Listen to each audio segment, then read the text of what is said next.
Ads are here. Pausing for ads.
Hello, hello, and welcome back to another live stream.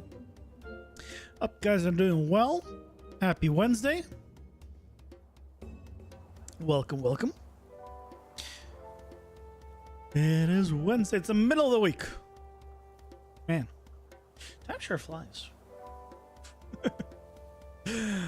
Unfortunately. Hey, you guys, welcome in. How's it going?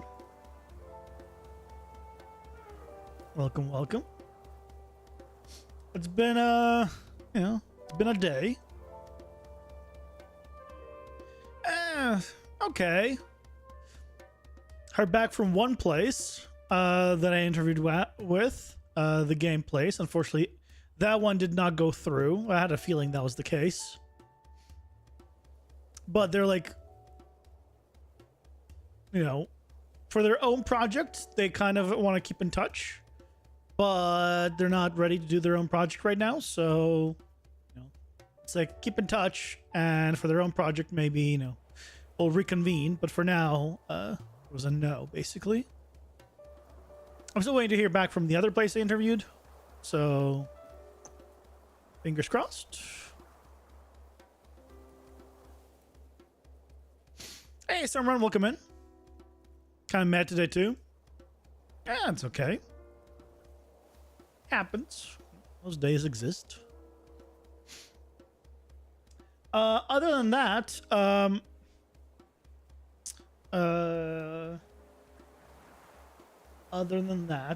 I confirmed something that was bothering me. So you guys know about shrinkflation, right? It's the premise of things just getting smaller and costing the same. But normally I don't really care about it. I'm like, okay, yeah, it sucks. It's unfortunate. But, but they've done something unthinkable. It has affected me. It has affected literally my ass. Yeah, that's right. They have shrunk the toilet paper. They have shrunk the size of the toilet paper. Why, out of all things, did they shrink the damn toilet paper? I was like, look, I'm like, this seems smaller. Like, it was always filling in that toilet roll area. And then, like, I finished it and I looked compared to the other one. That's a good centimeter plus of, like, shorter. I don't approve of this. I don't approve of this at all. My ass demands the best toilet paper, and now it's less. Don't I have a bidet? Bet you're a Ludwig fan. I mean, yeah, I watch Ludwig, but I live in an apartment. I don't have a bidet because I live in an apartment. It's not like I can modify their bathroom to put a bidet in. I've never used one. Yeah, hard time with the NPC movement yesterday. NPC in the map would move, but a spawned one would not. So I'm having the NPC already in the world and just set its visibility. Oh, odd. That's odd. Yeah, but it still needs to plug in. Or at least I need to modify then the piping. The thing is, my bathroom is built into the wall. I don't have, like, there's no pipes I can unscrew. It's built into the wall. Everything's in the wall. It's one of those fancy toilets, quote unquote, because it's a brand new building that was constructed when I moved in 2022. I'm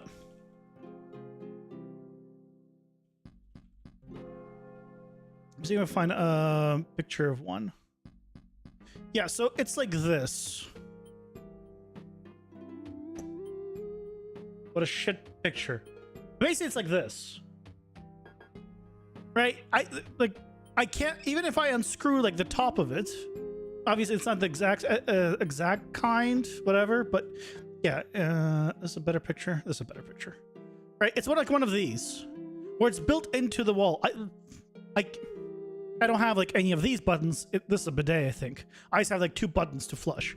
But the point is, it's not like I don't have, like, I can't. So yeah. Also, I'm full cam, and I'm not showing you guys at all what I'm sharing on the screen. I'm stupid. This is what I was showing as I was describing it. It's built into the wall. There's not. I can't remove it. Like, there's no pipes or anything. Yeah, so you can install a bidet if you wanted to. You uninstall a bidet on a job? Instead of a hole, it was like a urinal with a stopper? What? I used to get up from the dormitory and walk over to the bidet? I mean, the bidets I know are built into the toilet. What? If you have to get up from somewhere with a dirty ass butt to go somewhere to clean it, then that's crazy. That sounds extremely stupid to me. Like, I don't want to get up with a dirty butt. I mean, like, let's go worst case scenario. Let's say you had diarrhea. Right? Worst case scenario. Your ass is, like, covered. Yeah, you don't want to get up and, like, potentially drip everywhere. Like, again, worst case scenario, right? And then to go clean it. That sounds terrible. Why would it not be built in to a... So all places have toilet and the bidets on the side? Do they not know about Japan? The toilets have built-in bidets. That's how toilets... Okay, whatever. That sounds miserable. I mean, if you were dripping, you're not ready to stand up? I mean, sure. But the point is, like, there's a scenario where I don't want to, like, you know, you ever run out of toilet paper and you realize that toilet paper is not within reach, and like, oh crap, now you have to like get up slightly and like scooch over with your pants around your ankles and then go get the toilet paper and then move back. I've had that happen a few times in my life where I've like, oh crap, I did not have enough toilet paper and the toilet paper is a little bit further away, so I need to like scooch back and, you know, that's not a great feeling. I don't like that. Just saying, like This house had a big bathroom. I had a toilet in one closed room and the bidet in another closed room. So you'd open it. That sounds terrible. That sounds absolutely terrible. Yeah. Just get a toilet with a bidet built in. You walked around the house once to get toilet paper? Yeah. Was it pleasant? Did you have your pants around your ankles the entire time? Probably like, you know, did the little squatty walk. It's not pleasant. You do it because you have to. Unless you live with somebody who can get you the toilet paper, but it's not pleasant. Just saying.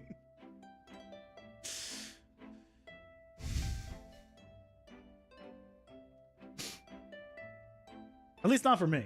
I don't know. Maybe it's your guys' kink. Who am I to shame your kinks? You did not pleasant, but not a big deal? No, it's not a big deal, but it's not pleasant. You just take a shower at that point? Yeah, exactly. That's what I was thinking. Like at that point, I just take a shower. I don't want to deal with like everything else. Just shower time and we're good.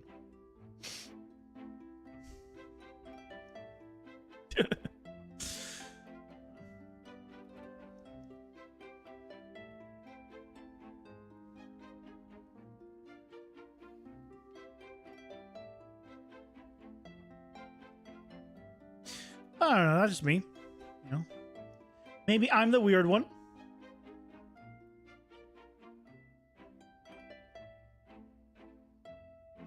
You know, maybe I'm the weird one. So, but yeah, toilet paper is getting smaller. That was the whole point of that, and I don't like it.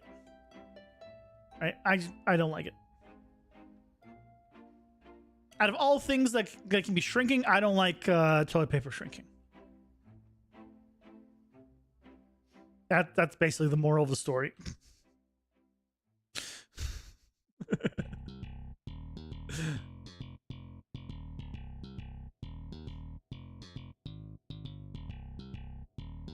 Judgy gave you a crazy long story for your game.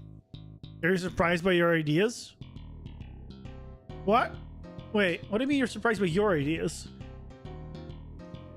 If ChatGPT gave you the story, then it's ChatGPT's ideas.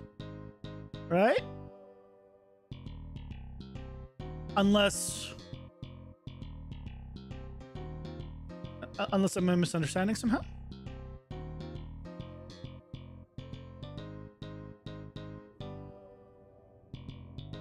It expanded? Yeah, so the expanded is ChatGPT's doing. Unless you're referring to the original part.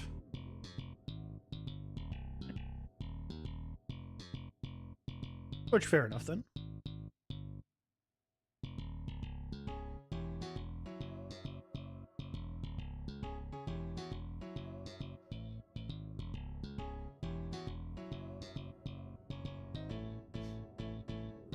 Oh yeah, I also I posted it in the Discord. I made a short today about from our GAC discussion about the film version versus the definition version. Immediately got limited ad suitability, which means it's probably going to be absolutely terrible and not going to do well in the algorithm at all.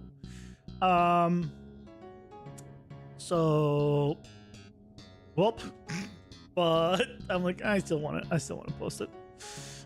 I think it's funny, so I'm still gonna post it. It's probably gonna do terribly.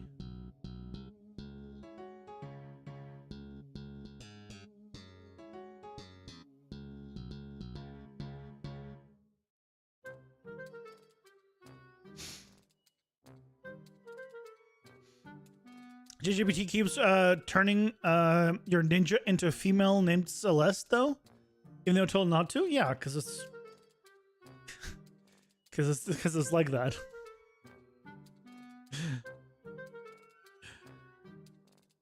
That's what it does. You'll tell it to do one thing and then it won't. And then it just like, nope. That's just not how we're gonna be doing things. Nope, you're gonna be doing things that I want to do. And only the way I want to do.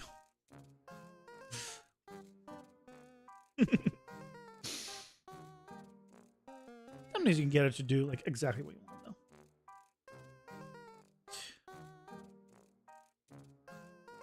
Yeah. Yep. Coming out tomorrow.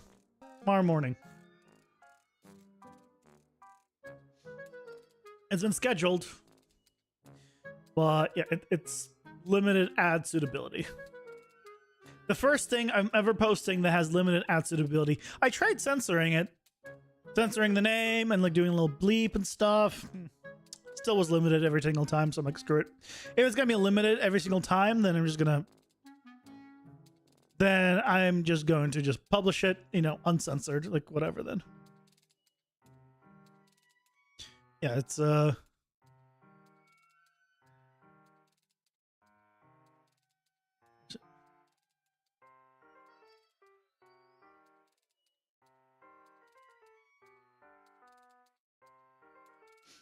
see, limited.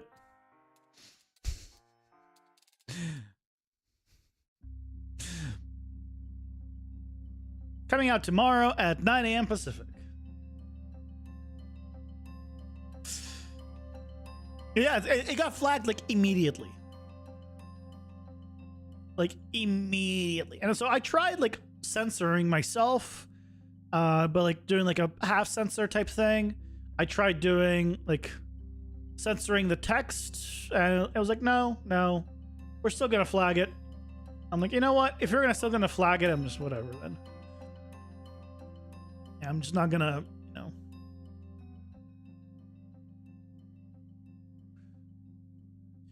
I'm not gonna worry about it.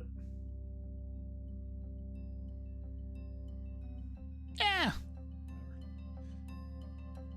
Chances are it wasn't gonna do well anyway, but you know,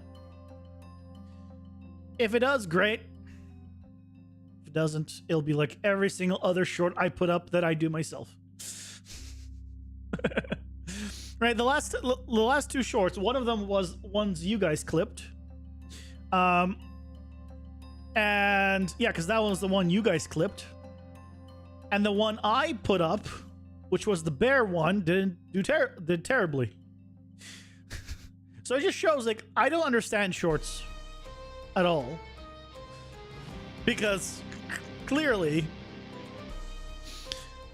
I don't get something.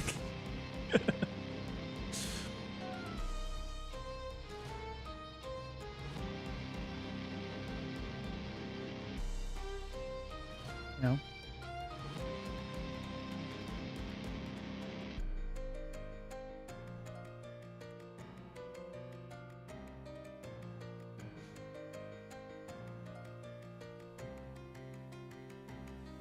I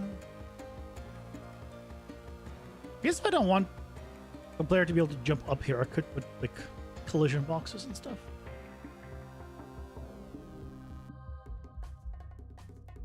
Hey, Al, welcome in. How's it going? Hope you're doing well.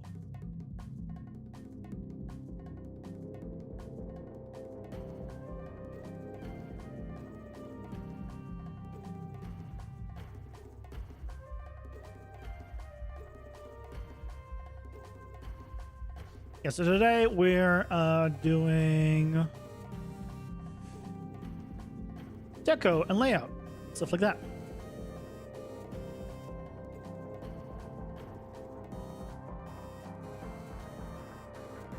Been working on a stupid AI system. Why is it stupid? Good AI is difficult, just from the perspective, at least, of figuring out what makes the AI good. Because a lot of times it's like, yeah, you know, I wanted to just, you know, attack in this scenario or do X in this scenario. But figuring out what you want to do, when, and how is the hard part. Because, right, because otherwise, actually setting it up, I think, is relatively simple. It's figuring out what you want and where, and how it should function. Because, right, when you play a game, right, the enemy attacks in patterns and in pauses and things, but you have to think about, okay, So how am I gonna have the enemy like pause or not pause? Am I gonna have the enemy attack right away? Do they want to delay? Do they want like right? You have to like think about all this stuff.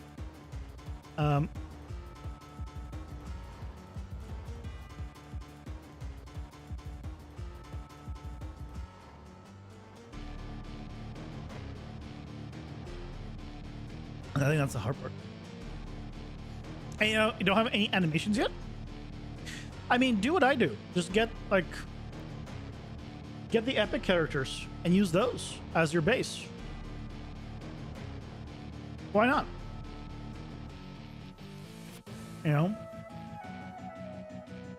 Use the epic characters as your base and go from there. Because then you have animations.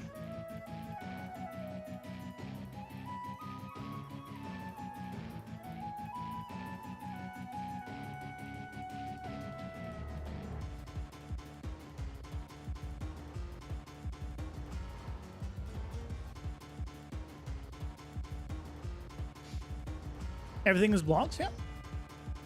Even if you have it just blocks, you can still set it up. You could still have a game that's just full blocks. Nothing wrong with that. Make the full game blocks. There's a game that came out that is pretty much built out of pure blocks.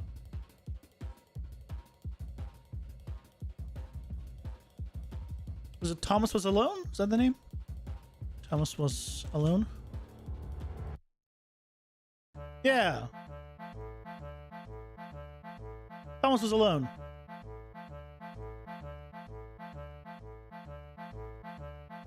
The game is literally just blocks. What the hell happened here? Oh, it's only 12 reviews, to be fair. Right, this is just literally made out of cubes. Yeah, there's a few triangles, but really it's cubes. Yeah, they're triangles. But everything's cubes.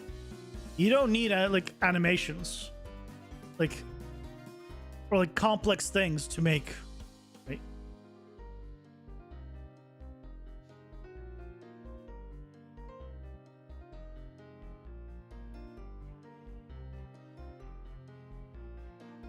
As long as the game is fun, that's all that matters.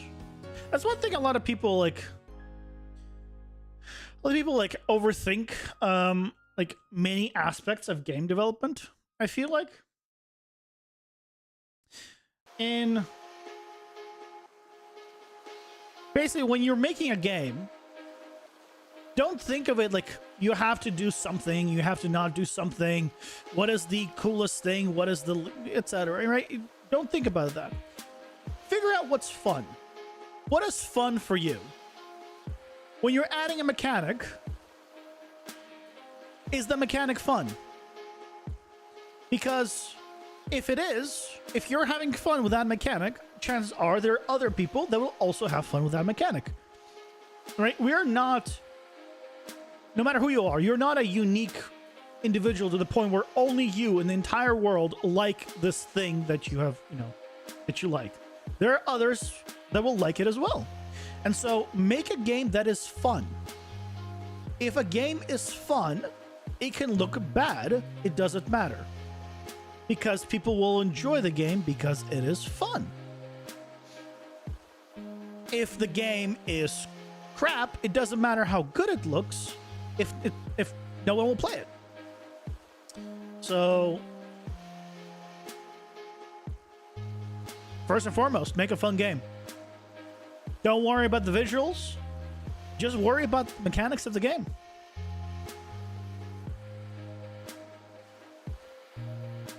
You're a special flower, how dare you? A well-polished turd? No, I don't think it's a well-polished turd.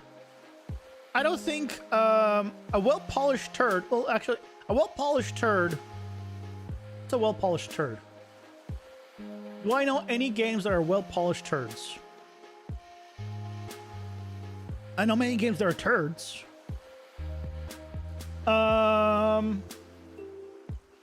No Man's Sky on release. I don't remember. Maybe it did have a lot of bugs. So I would call it well polished, assuming it didn't have a lot of bugs. It just didn't have a lot of things to do in it in general. So it was well polished, but it was a turd of a game because mechanically it was not very interesting. So that's the thing. Like, it doesn't matter how nice your game looks or whatever else. If you make a game that's fun, people will play it. Simple as that. It's the same thing for like YouTube. It doesn't matter. Like a lot of times people are like, you know, X person is controversial or whatever, but like if the person makes good videos, no one's gonna care after a while. They're just gonna enjoy the good videos. The same thing. If you make good content, whatever it is, that's all that matters to people. In the end, there are some exceptions, but those are exceptions. Think some new games from big studios are polished turds? No, I disagree. I have a hard time thinking of new games from big studios that are polished turds because a lot of times they're just turds. There's nothing polished about them. I think they're just turds. Like, what's a good example? What is an example for you of a polished turd?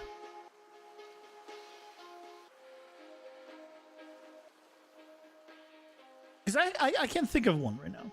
For me, what a polished turd is basically a game that is, you know, pristine. It has like little to no bugs, but it's just not fun. But it looks really good. That's what a polished turd to me is. Like it's like a shiny, right? A shiny turd looks good, but it just doesn't play good. Suicide Squad, I don't think is a polished turd. I think it's just a turd. Because it didn't look good, it didn't play good, and there's nothing good about it in any aspect. Polished usually means pretty nice. I don't know any nice things about Suicide Squad. From what I've seen, it didn't look good. The voice acting didn't seem great. The story wasn't good. The gameplay wasn't good. I don't like. To be fair, I didn't play it myself, but from everything I've seen, like all the footage and everything, it didn't seem like. Well, it wasn't my kind of game. I don't care about DC, but that's a different story. That's why I wouldn't call it polished turd. For it to be a polished turd, for me at least, and everyone's different in this regard, I would want it to be like visually nice, and then just like a really shitty game. That's what a polished turd is. If I search, what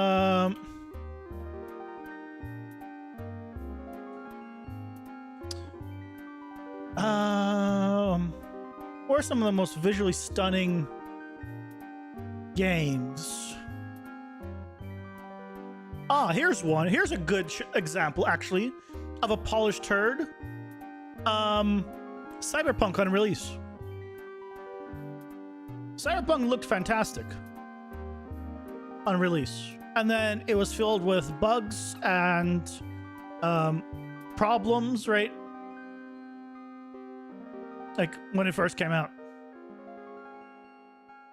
and it was, as a game, it was a turd, but it was very polished. It was very pretty, as a polished turd would. It was not polished. You would assume the polish means no bug. Yeah, but no games has 0 bugs.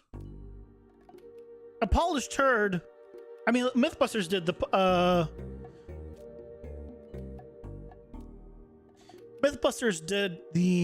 polished turd thing, right? Like,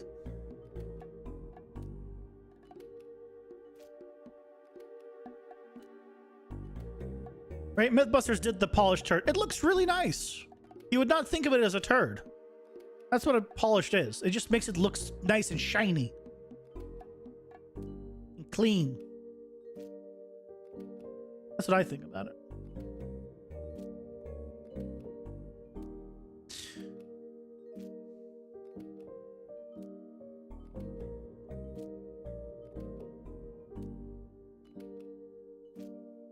But I mean, it's all subjective in the end. If something doesn't work for me, doesn't mean it's not going to work for everybody else. Right?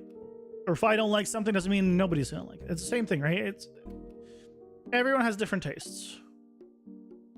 What happened here?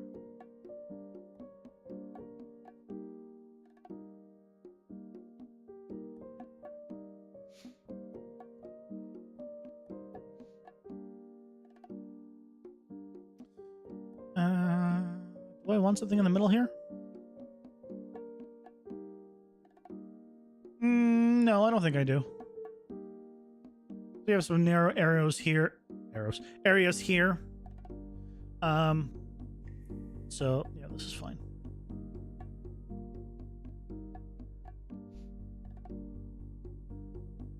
You would call polish more something without many bugs than something pretty to the eye. Yeah, but I don't. What doesn't have many bugs on when it comes out? Then I definitely don't know anything. I couldn't tell you a single AAA thing that is a polished turd. I couldn't tell you a single one because I don't know any AAA thing that's come out without any bugs and was a turd. They usually have bugs and is a turd. If you can think of some examples, I'll agree with you. I just can't think of anything, so that's why I'm leaning towards it being, you know. Ads are here. Pausing for ads. Last time. Lips it on a pig is another good phrase. Yeah, but that makes the pig pretty, right?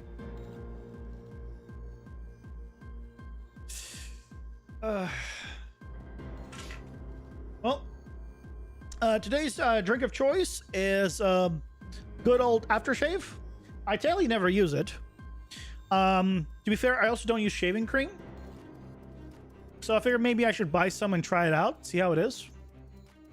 And since I never end up using it, well, bottoms up. Again, I did not drink aftershave before.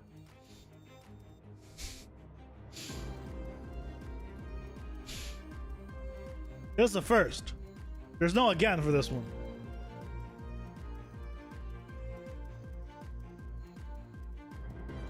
Nope. First time for aftershave.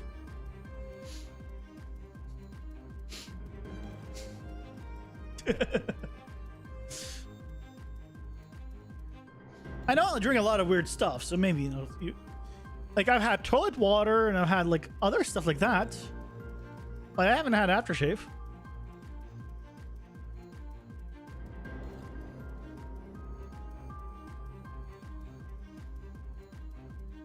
What do you get if you can find it in my VODs?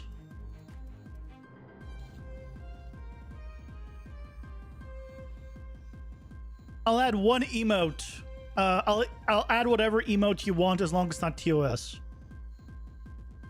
And obviously I have permission to add it. So like one of the, so you can find like a BTTV or something, I'll add it. Not worth? I mean, what do you want? It's not like it's you know, that much work. You just have to scrub through like a couple of dozen videos at the 30-minute mark when I always say what I'm drinking. So it's not like it's going to be that much work to like find where do I say it. It's always in the same around the same area.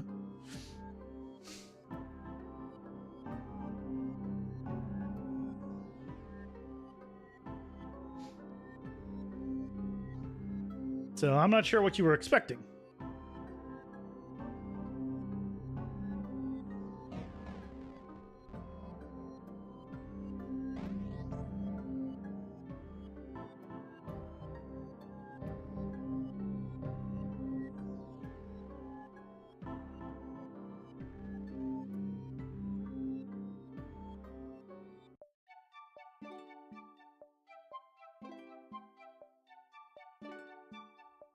Do you have a preference on what you wanted? I'm curious. Because you say not worth, so I'm curious, what is your worth? What would be worth it? Because I also need to get something out of it then. If you're gonna push it further, you know, let me know what it'd be worth. I mean, I guess I get to find out you wasted a lot of your time. But you know how many VODs there are? Yeah. I can look it up.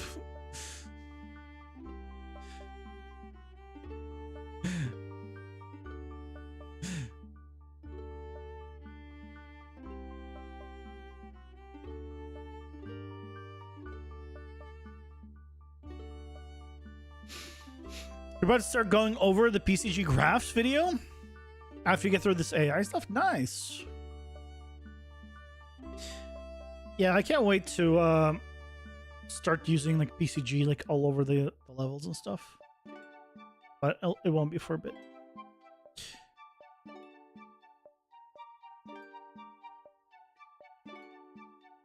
So many streams? Yeah, there's a bit. You're the one who brought it up. So it's gonna take at least 1 hour. I mean, you're gonna have to see. You're assuming right now that it has happened. I don't think it did. So I think you'll have to go through literally every single video and realize that it didn't happen before. So again, what did you expect to what would be a yeah, it's worth it then to waste your time for an hour effectively? I'm curious.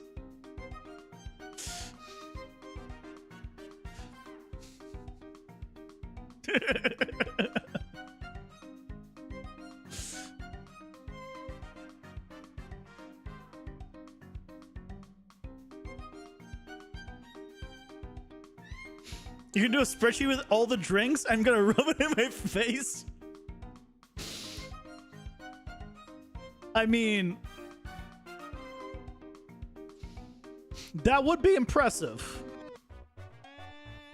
That would definitely be impressive. I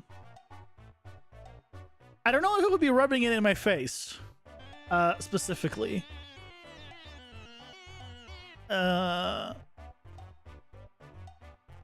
You know, it's...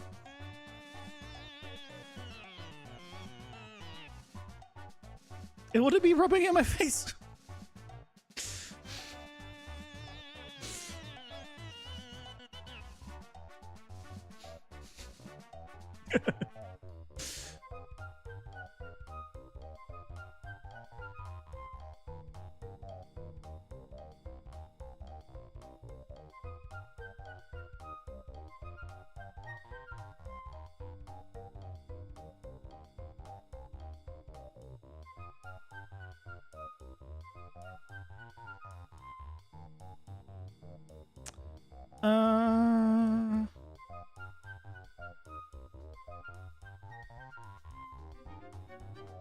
I could do this. This doesn't make sense. Nah. Where we say rubbing your face when we are right about something? You don't think you should have this expression? Yeah, well, you could rub. Yeah, you can rub it in my face. That's basically an expression in English too.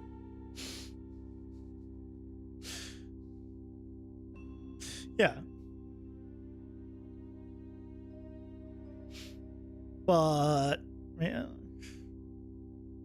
I'm just saying, it is not a thing.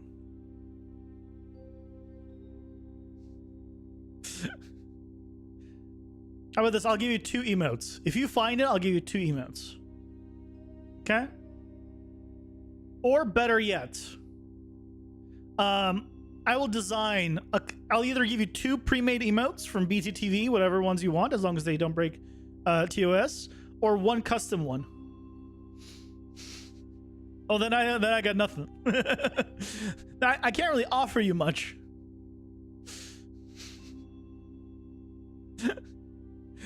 There's not much I can offer you then. You gonna do it out of spite? I mean, hey, you know.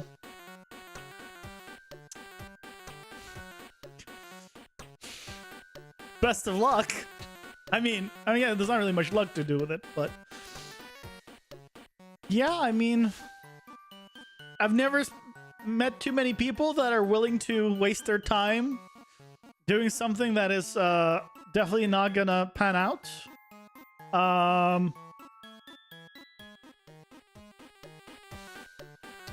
But hey, if you can find me saying, you know, that I was drinking aftershave specifically, then yeah, I will admit you're right.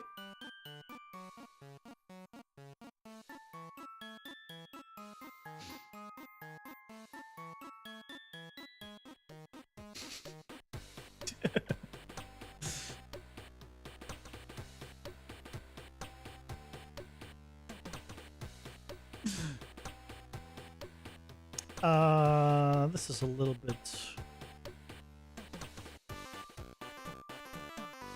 one-sided.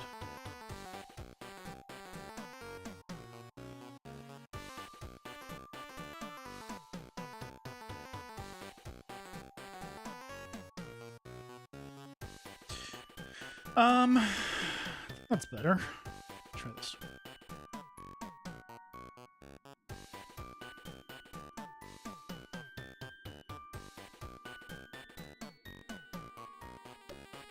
Yeah, okay. We got a little bit of yeah, I like this. Yeah, these large levels are actually feeling a whole lot less large once you start like filling it in. So I'm glad we ended up going with like such considerably larger levels in general than we had before.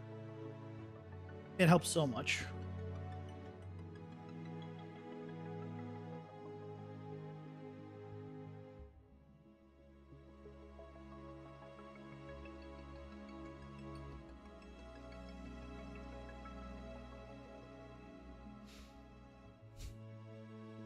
You like my levels? Well, thank you.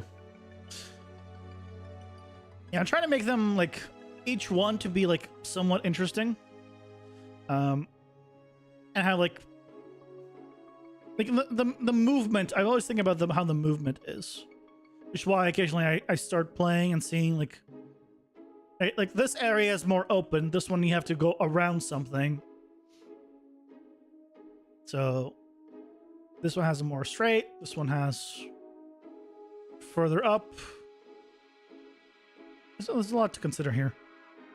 For elevation changes, because also how you attack with a projectile is going to change how things work. This is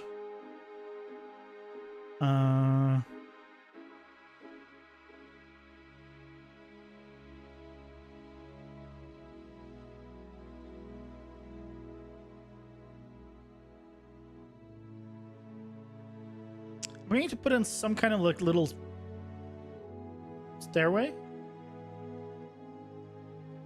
basically. I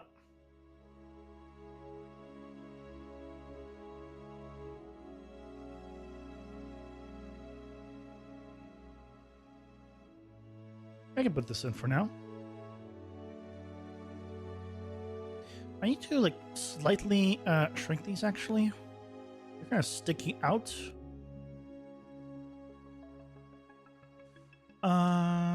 1, 2 as well. I need to make this like 2.6, 5, 2.5. There we go.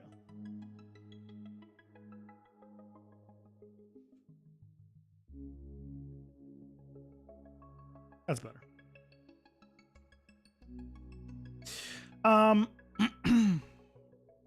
So now these also go down, which now makes this area make more sense for having crap near it, because if these are stairs, you kind of build some stuff, probably like boxes and whatever else next to these stairs.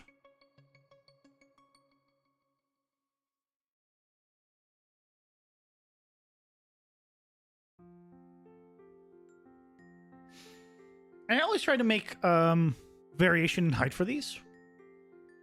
Like the last thing right you want is whatever I'm putting in here to just be like stuff here all same height, right? That just doesn't look good. Doesn't look interesting. So whenever you're kind of designing an area, give it variation in height and scales and sizes, whatever it's going to be. It's really going to help things like pop a little more. Plus, it adds with the depth, which is actually really important.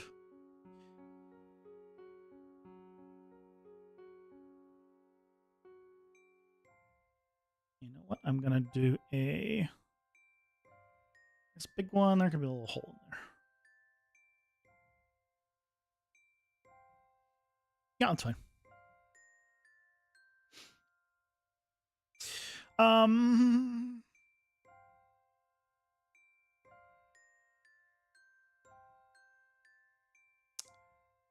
I don't think I can jump here. Oh, I can't. I can't jump here. If I can jump here, maybe I'll put some boxes here still.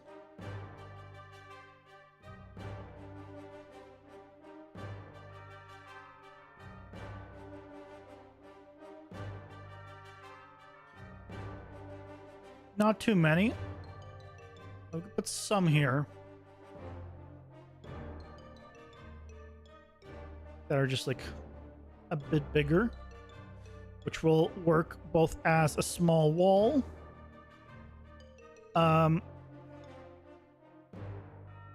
and some interest.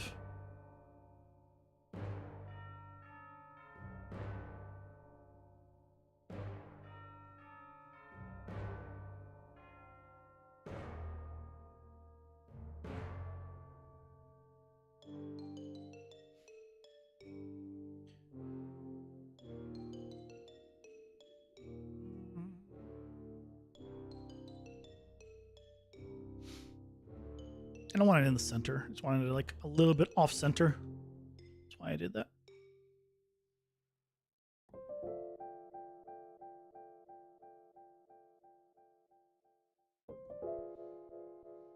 Okay. So I want this one also to be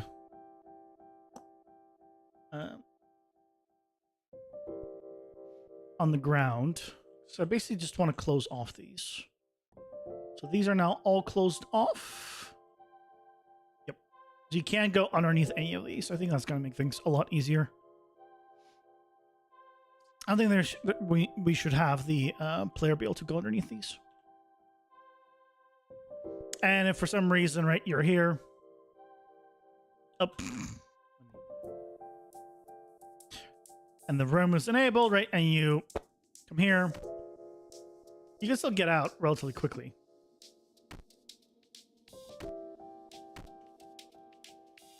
Now, the damage right now isn't that high starting out, so I might have it increase the base damage, but, you know, we'll see. I don't have, like, healing implemented, per se, so I don't want to go, like, crazy with damage. What I'll probably do is... I mean, we have the healing potions, to be fair. Right, they drop when you clear rooms. They have a chance of dropping. But I also want to do like after you clear the level, you kind of heal a bit,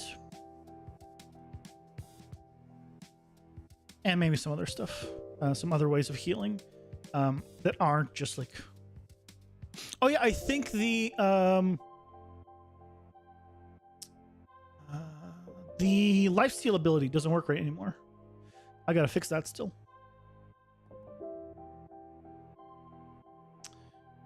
Yeah, because we changed up the whole healing health system basically, right? Before, and I haven't gone around to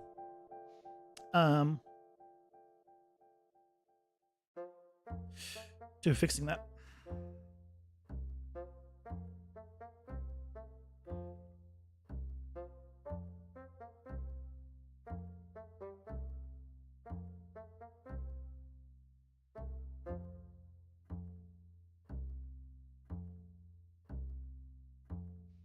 Okay. Yeah, nothing there. Okay. Looking good. Looking good. What do I want here?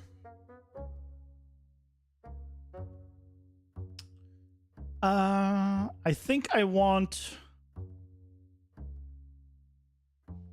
I want to put a railing. I think on this side, not on this side. If I did put a railing here, like in some areas, how's that gonna affect?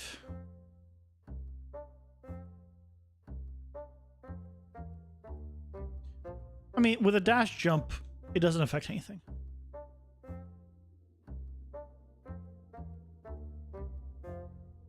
So I guess we're fine.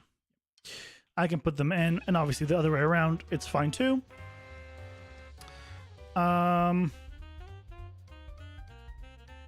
So let's do like a little bit here.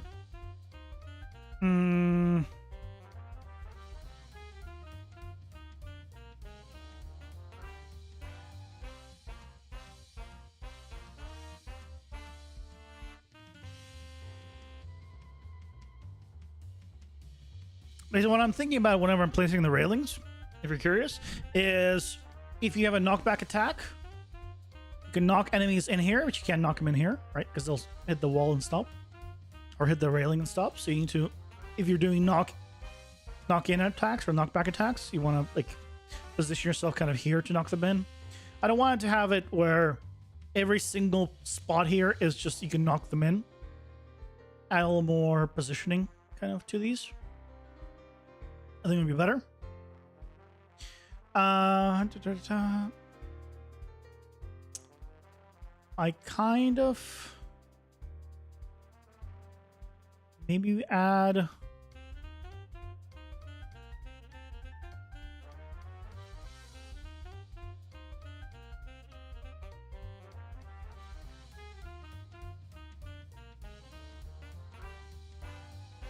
a small railing to these. Yeah, let's do something like this. Just some small railings, honestly.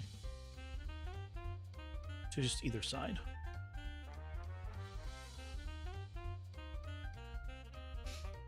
Just some decorative ones, basically. That also means... I mean, I could put more railings up here. I think this is the fine enough area. I don't think I need to go that much there. What I will do is instead of a railing, just put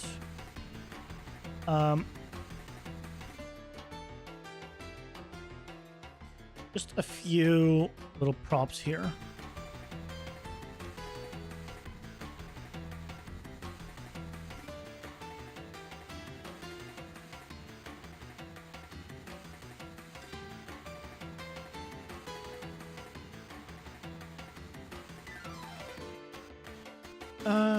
That feels a little too much, honestly.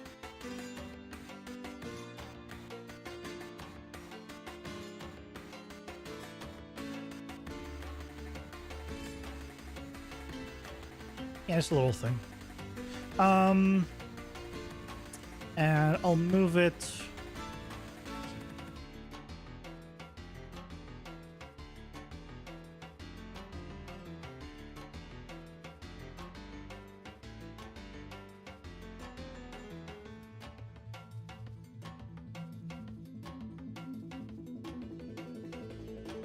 Okay.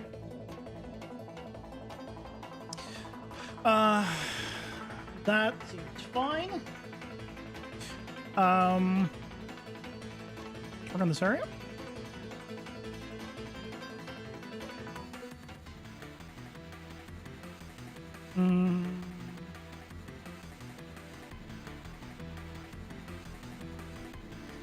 Would it make sense to have something in the middle here or here, right? Because it's going to block the way of movement.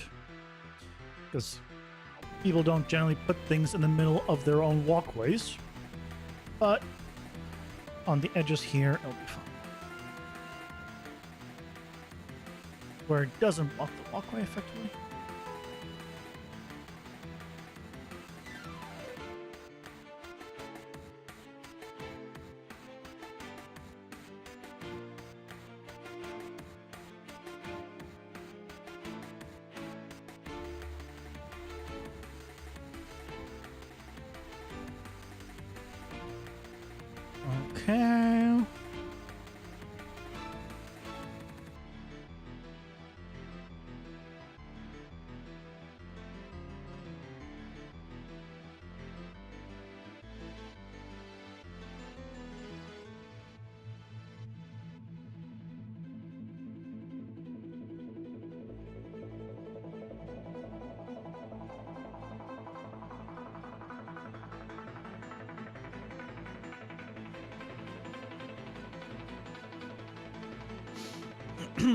Oh, why do I have... Right. I changed up the stuff, so I no longer need these here. I need to change up the walls. So the walls are now going to be a bit different.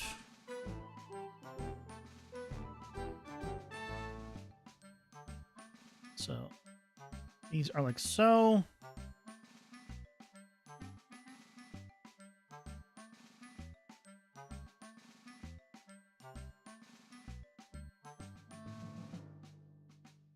That's better.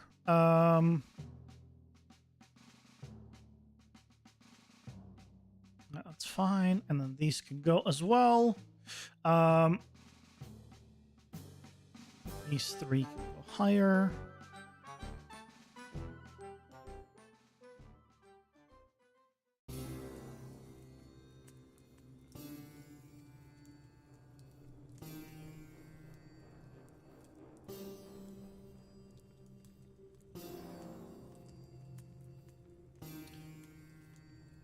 So is that good now?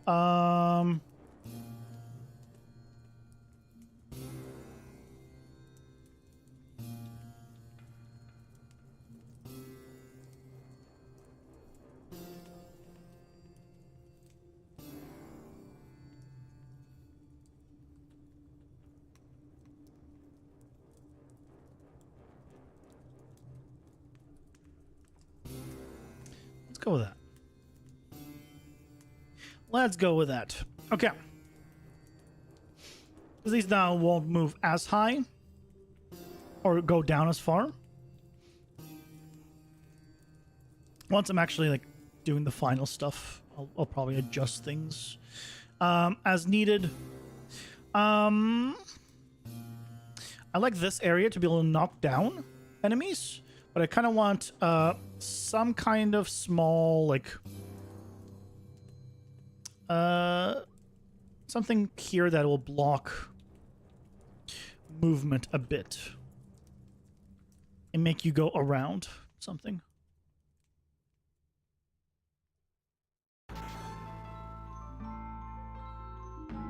Yeah, so we have this, and there's a little thing where you have to walk around.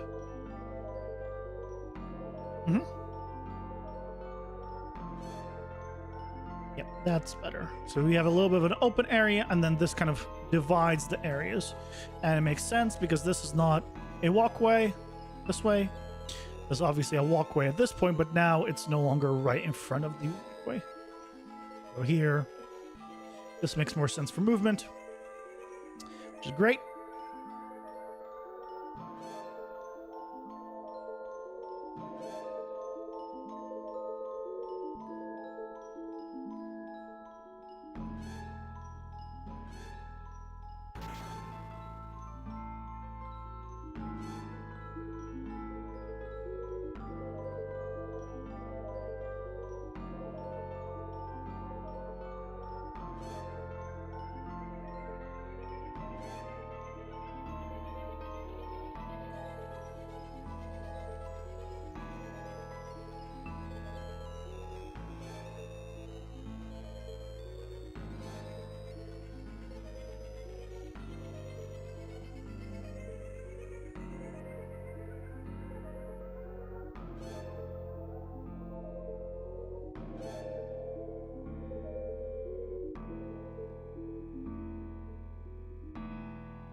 Let's make a look.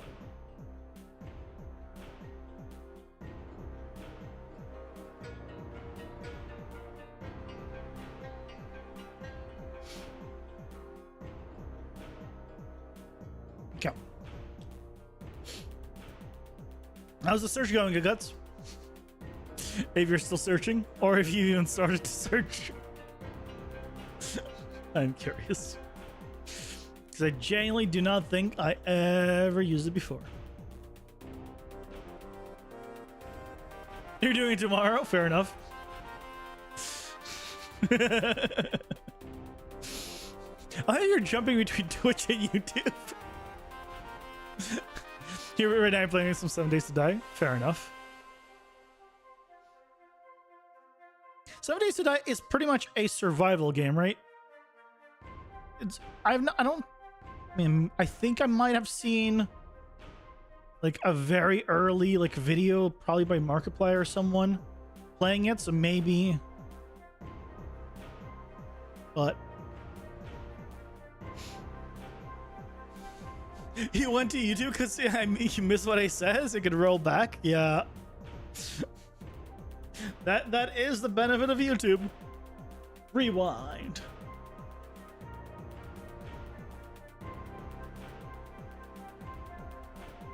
$100% survival with a lot of building and gearing for Blood Moon. Aw. Pausing for ads.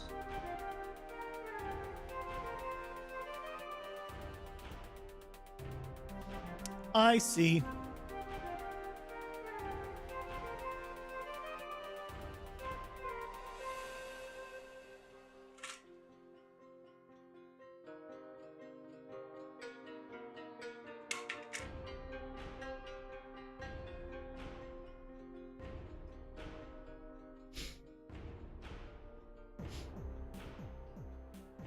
Yeah, I don't know. I think the only well, I say the only survival game is Minecraft. No, survival is not a right term for Minecraft. The only survival game that I think I've played is Don't Starve. Like early on, I played Don't Starve.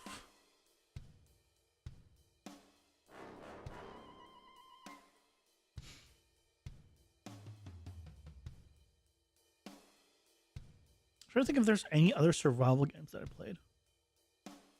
Probably are, but it's kind of Don't Starve, but different theme and systems. Yeah, it's kind of like Don't Starve, except entirely different. The only things that are the same is that they're both survival games. I'm not big on survival games. You build a base, gather resources, some quests for the traders. Yeah, survival game. Yeah, I don't think I play too many survival games. Mostly because I don't like the micromanagement stuff, typically. Like, when you're making a game like that, right? You have two options. You can make it so the player has to drink food and water to survive, to like progress in the game. The problem is, right, if you don't care about doing that, you have, basically, you're punishing the players. The alternative is to, make it so instead of, punishing the player for, not, being fed and, and not being thirsty, is to instead buff the player for eating and drinking. So don't give the player negative stuff. Give them basically buffs.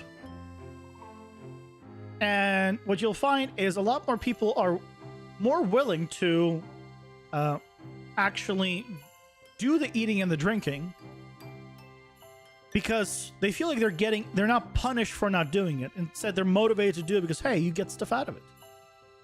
Now, depending on the kind of person you are, you might find that absolutely terrible in both ways. But then there's no pleasing you. Like me, I played, when World of Warcraft came out, I played a hunter. And the hunter at the time had you can get a pet who would do damage, and you had to feed it. And if it was like 100% full, or like above like 80% or whatever it was, full in saturation, he would do more damage. So I hated that hunter with all my life because of that pet, because I felt like every 10 minutes or every 15 minutes, he would drop below the maximum to the neutral one. And because I felt like I had to keep it up, because I had to keep the damage up always. I hated him, and then I eventually stopped playing, and then I came back and like Wrath of the Lich King, and then I made a Death Knight, and that's it. And I never touched Hunter again, just because of that mechanic. But the point is, at least it was like, I mean, that one was actually necessary to feed, because you just can't do well if you don't.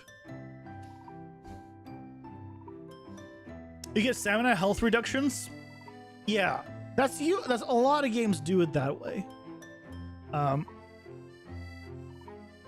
I would personally do it where you like, imagine a scenario, instead of those health reductions happening, you started the game by default with those reductions. That's your default. But then you ate some stuff. Well, I guess in that scenario, it's the same thing. But basically, you cannot go down. You start with, you know, lower stats, but then if you don't do anything, you just continue with the lower stats. That's up to you. But you can eat and drink, and then you gain more. And so you're motivated to do it without being punished for not doing it. If you don't do it, you just, cool, you're fine with, you know, the stats you have. The result is the same. You're still eating and drinking. It's just, right, how you're getting that stuff that's changing, I think.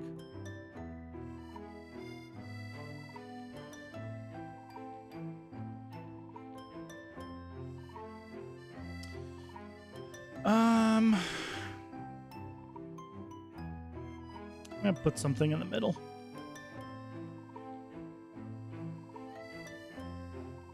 Again, I'm not saying that this is the way to do it, definitely, but it's a way of doing it.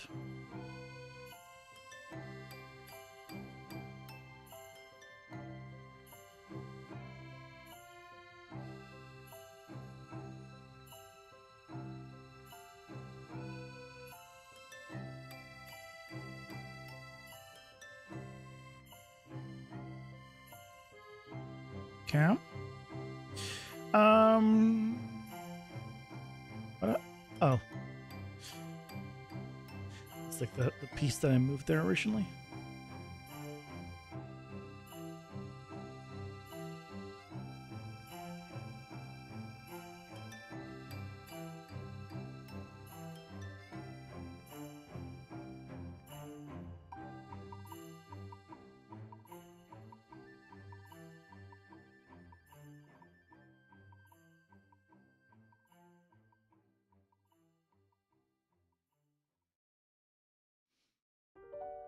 Okay, just this little area left, and I think we're good with this room.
What do we want to do here?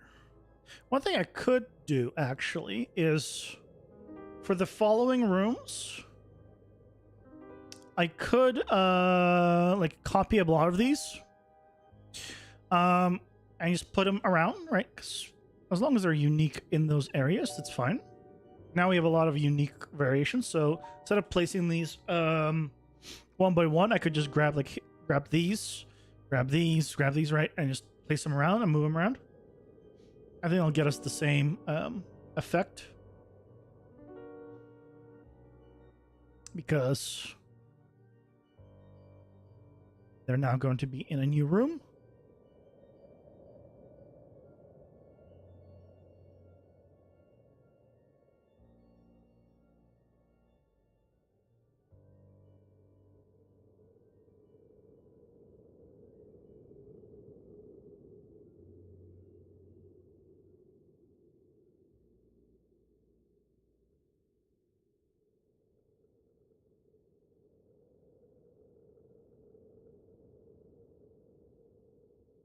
Okay.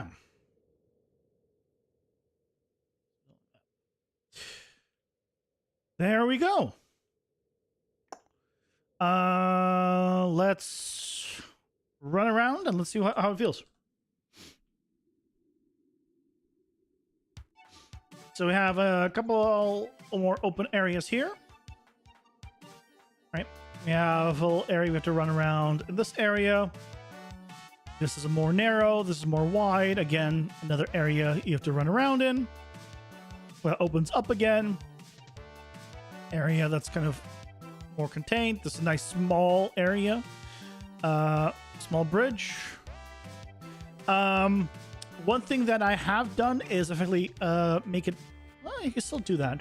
So definitely a little more difficult. To do that, but if the room is open, you can just jump there and then jump over it without sustaining damage because it'll be too quick. So cool. I think that works.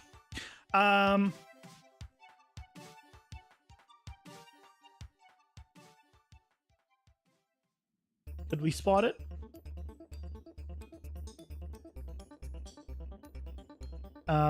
No, this is not that room.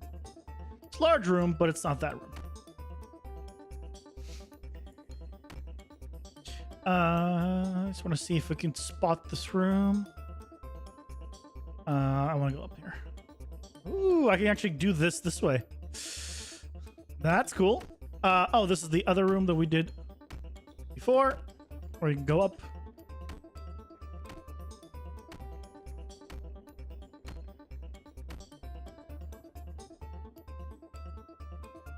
This is also another room.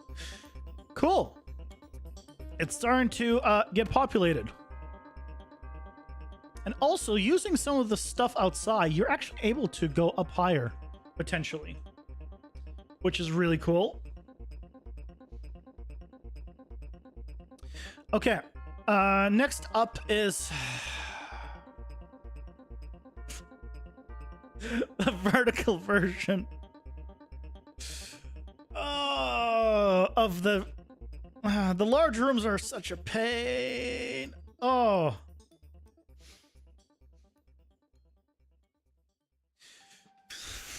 They're such a pain.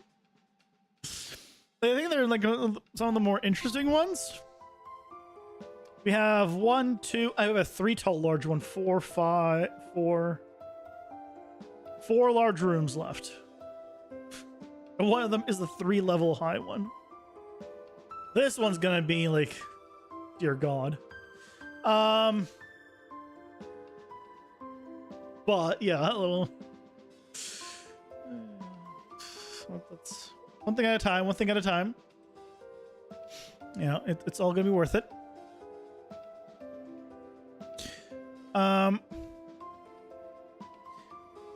Okay. What do we do here? I think to start with, we have an overhang. Oh, of course. Where's my thing back? I think we have like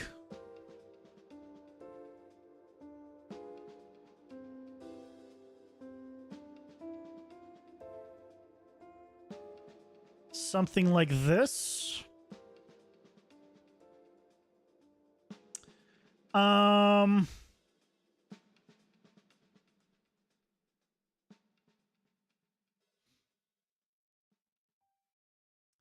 I don't want to have it go all the way to the top here, because if I had it go all the way to the top, it's literally covering this lava. Um.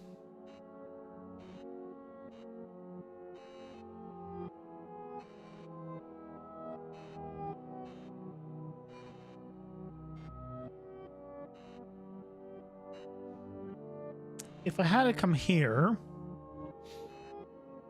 it could be over this. You put some pillars below it. What else could we do to make things more interesting?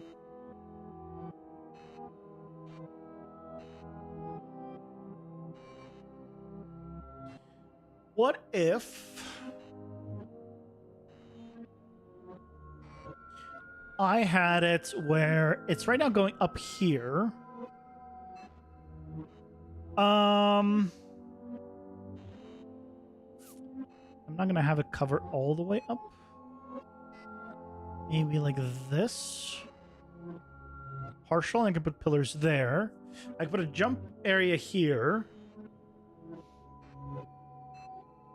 And I could theoretically shorten this, extend it, and then have another thing this way.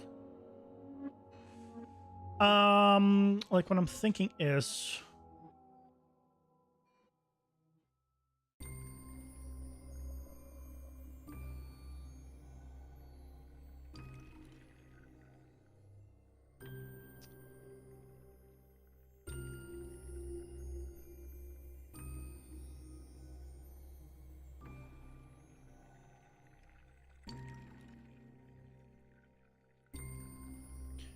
right, like...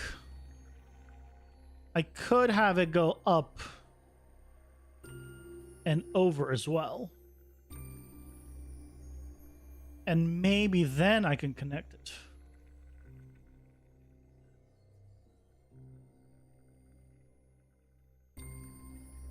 So we'd have like a lower level thing and an upper level. Now, this means that this section shouldn't go that far. And I can have this actually be...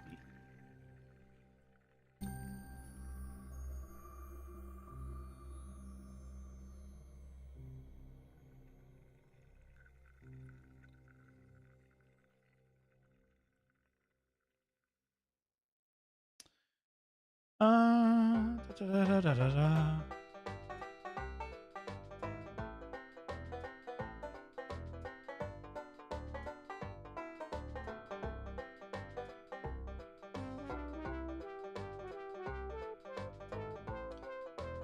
I mean, so this gives it a bit of a more interesting top.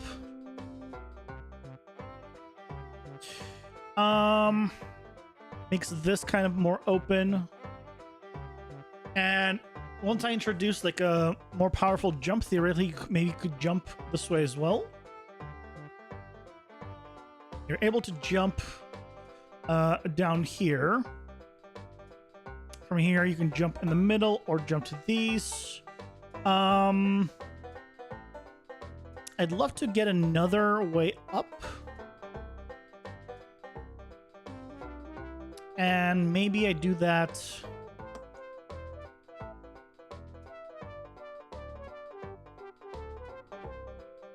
Could do it here.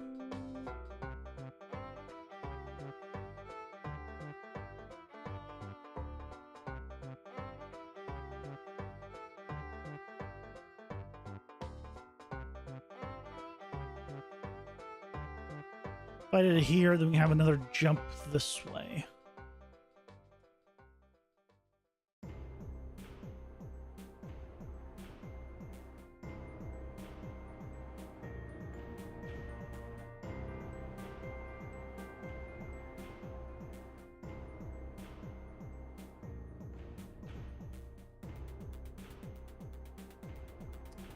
Okay. Let's make lights smaller and let's position them. That's going to help a lot. To give a feeling to this place. Let's move a few of them here where the lava is, basically. I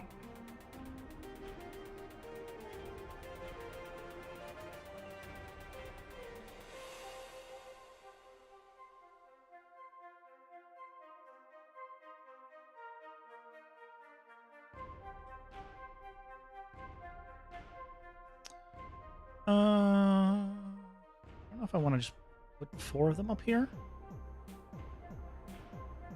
Let's do smaller radius. Although smaller radius is really small.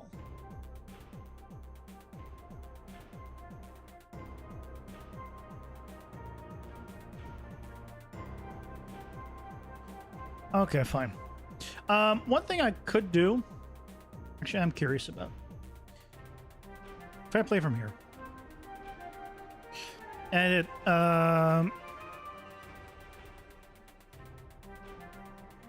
that unit right now is going to be hard to tell. I need to test it without it. I can turn off Lumen later on for testing, but it's hard to test like A and B. On such a small scale, because obviously this room is going to be performant, even with like everything. Okay.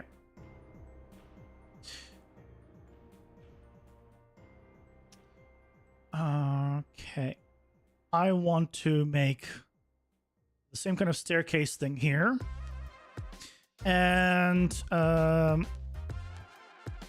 here.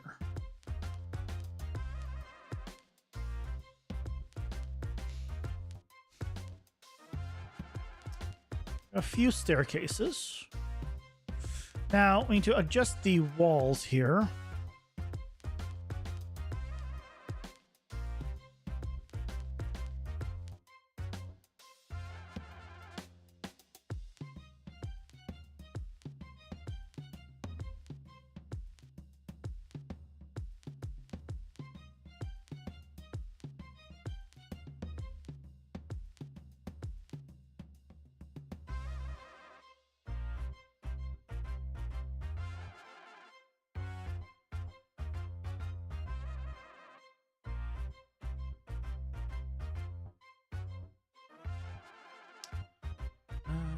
This one used to be shorter.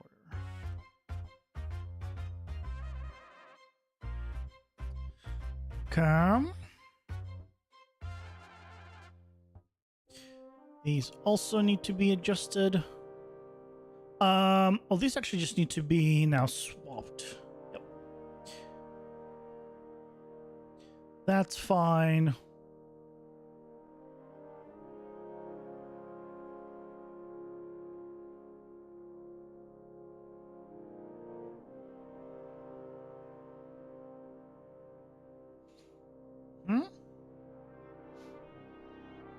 And all of these, which are now the full length, no longer are the full length.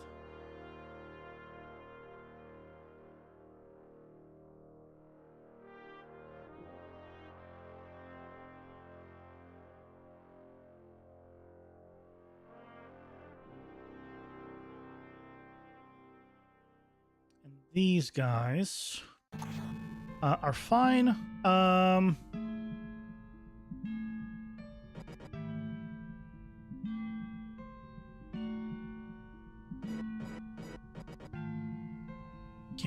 You guys need to go up high.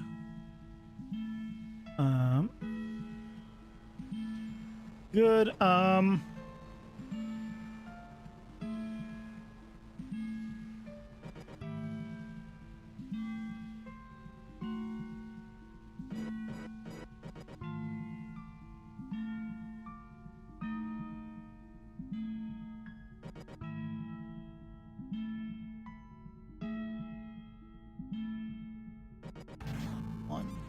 Here. Okay.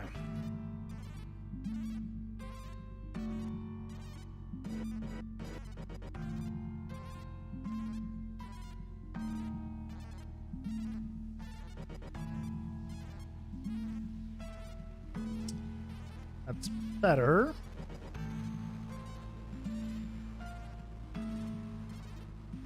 So now these should make sense. Does it make sense? No. These three also need to be the same type.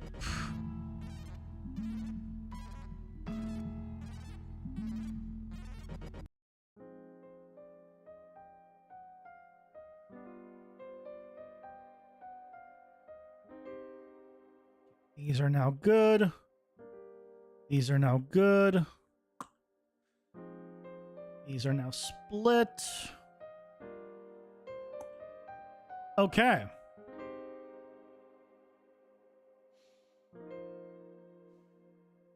It's a lot better of a room where it was.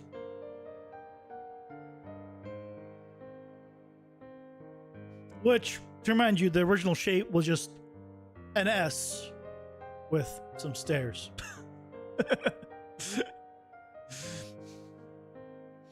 And now we have, yeah, just a more interesting actual multi-floor design.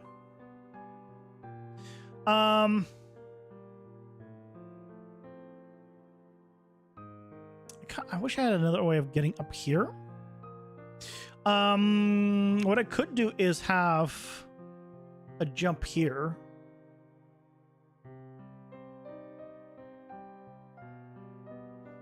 So you could jump this way as well.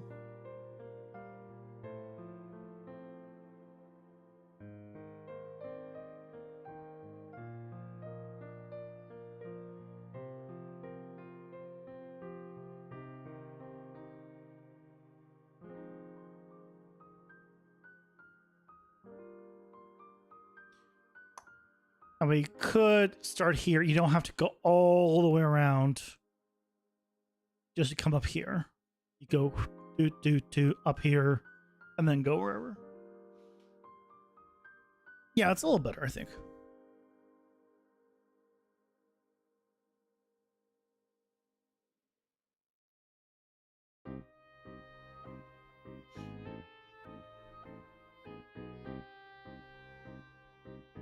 Okay.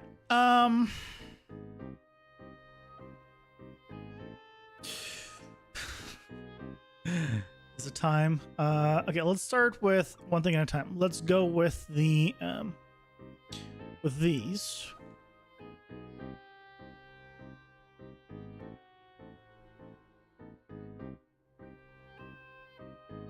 I'm just gonna take this. Take these.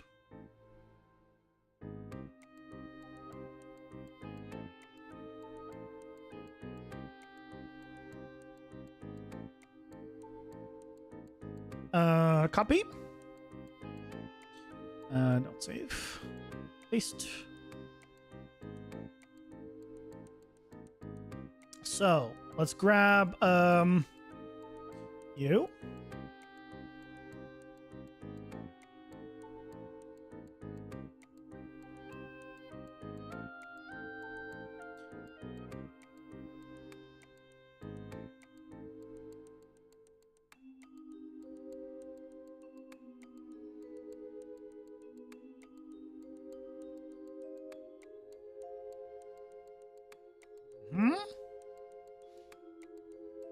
So now we can do this. I'll move these just maybe a little tad over.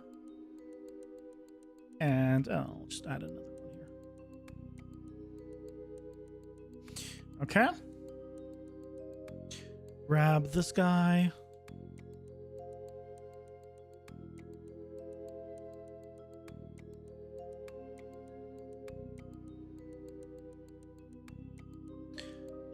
Don't want to press the end button.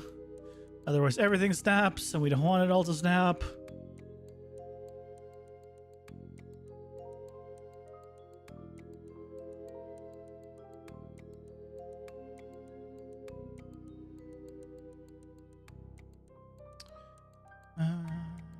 Yeah. Okay.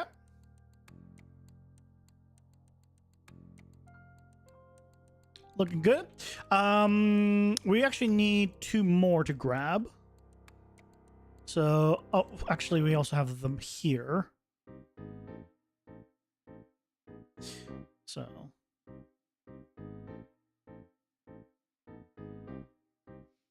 that there. Let's do the one here. These 2.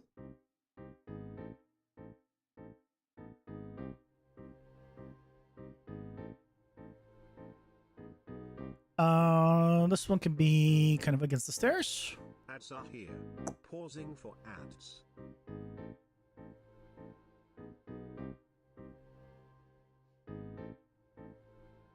I'm not pausing. I know, blasphemy. I know.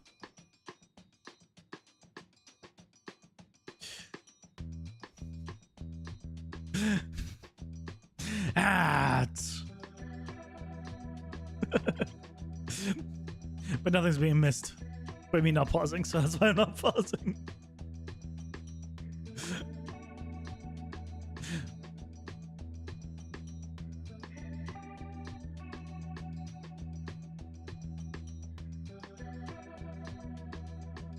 Here we go.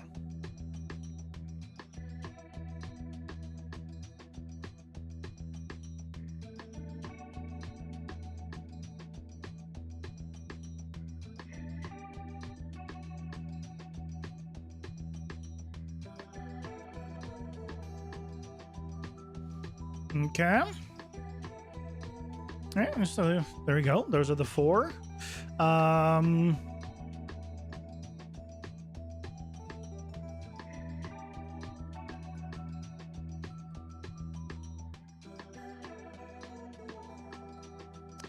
Oh, this needs to be lower.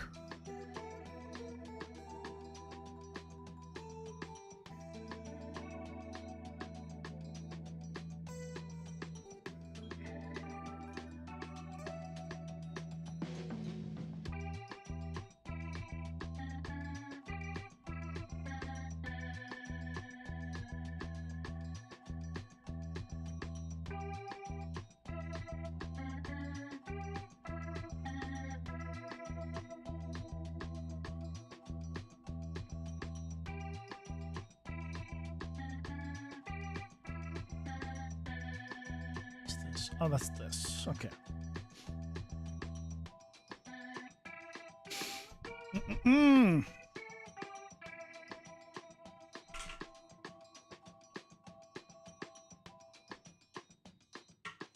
Okay.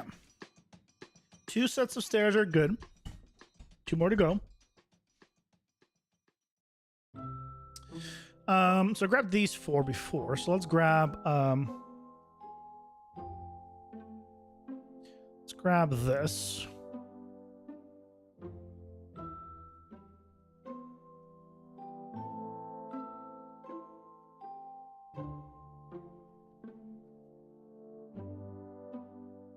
And let's grab the one opposite.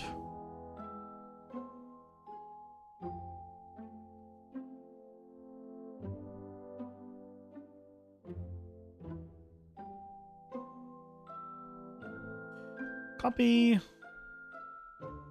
Paste.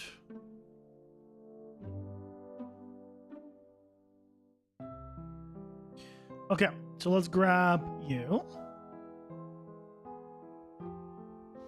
Okay, so we have these 2. Let's do those.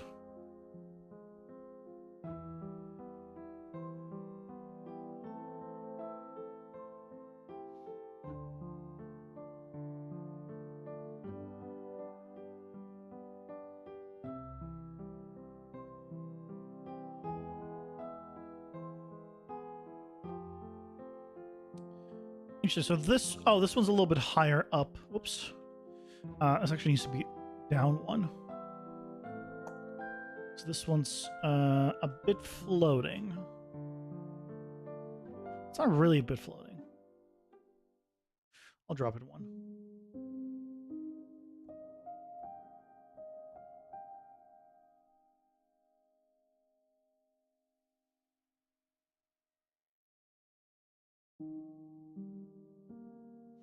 There you go.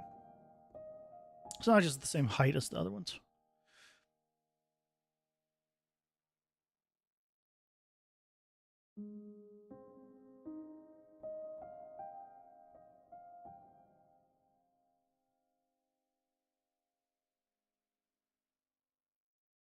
Okay, so this one has to be in this direction.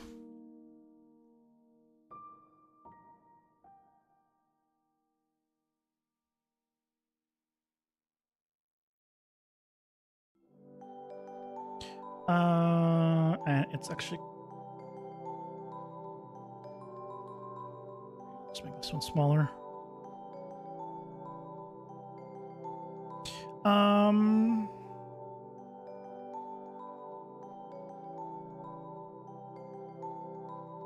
Just slight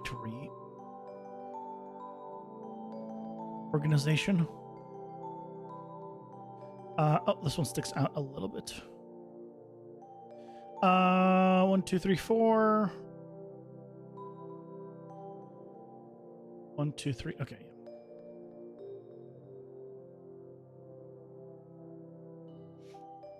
There you go. Sweet. Okay. Those left. Which we can grab these ones with.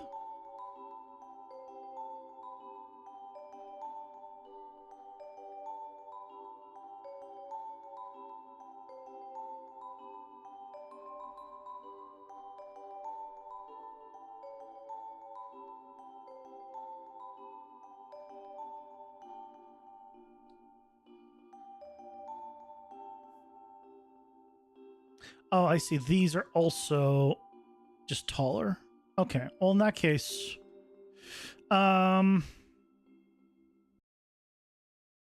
sure. I'll just make it taller.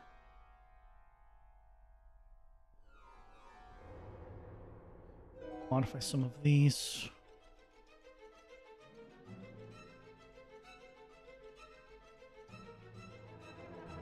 Okay. Where's the last one?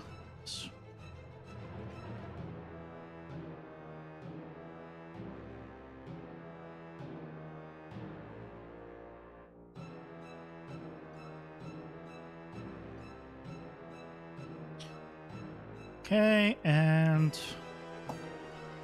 let's get in.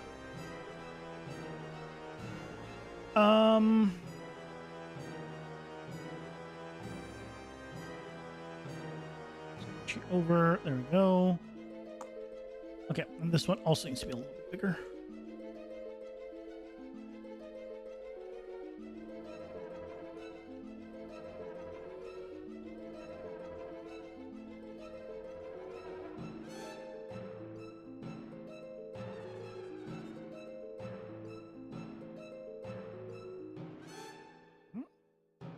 Okay.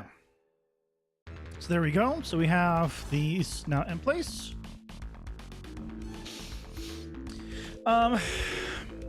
Theoretically, I could do like different kind of like stairs, right? I could have these to be stairs. This is not a stair, and put railings on the sides, right? There's other alternatives to this. I'm just keeping it consistent for ease of use sake. But if down the line I want to do like a different variation where it's not like one in the staircase in the middle, with like a drop-off type thing, right? Of course I can do that. I can make it the full width of the stairs maybe for one of them. Just for now, I think having the consistency is good. Okay.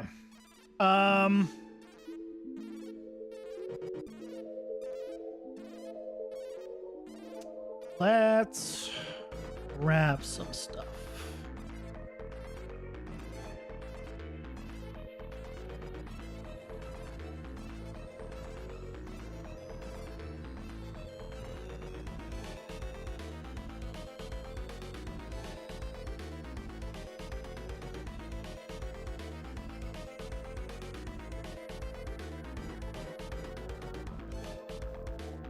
I'll tweak them all just a little bit, but it should speed things up at least a little bit.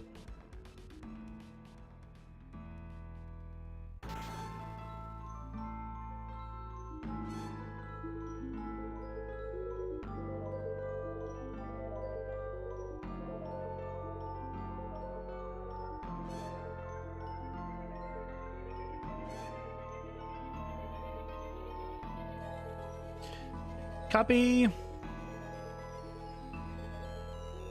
Paste.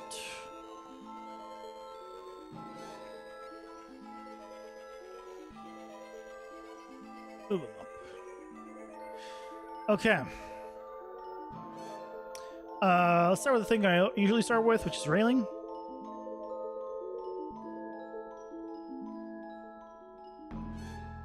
So when it comes to railing on this one,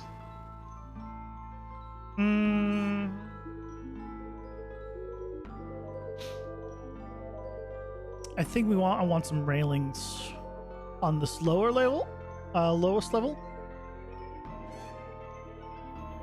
and maybe not so much on the upper levels.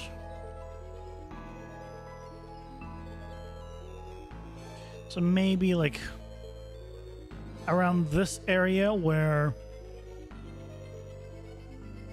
this jump point is. And kind of near the start of this. Still have access to get up here. And maybe I put few more on the upper level, on the middle level, rather. Can't believe I just made effectively a 3-story setup out of a 2-floor map. It's good. But yeah, it was not planned for that.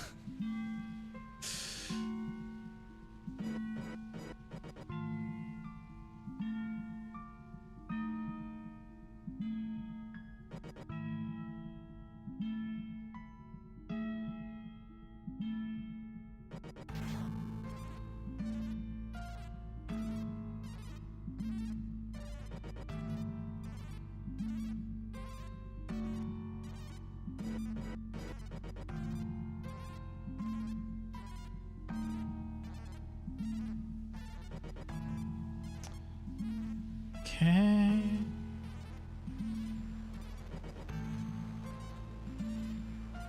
Oh, this needs to be higher. Okay, so we have a bit of blockages there. If I have those there, then I might have a little bit in other locations at this level, I guess.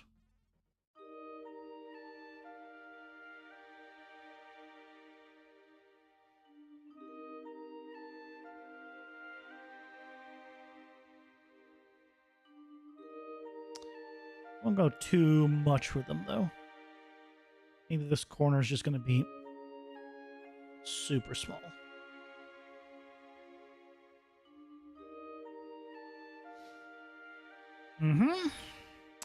This upper level I'm not going to do anything on. In terms of putting railings, I think this is prime knock down enemies territory. There's no fall damage. I think it'd be kind of crazy to have fall damage, considering you just jump between levels. But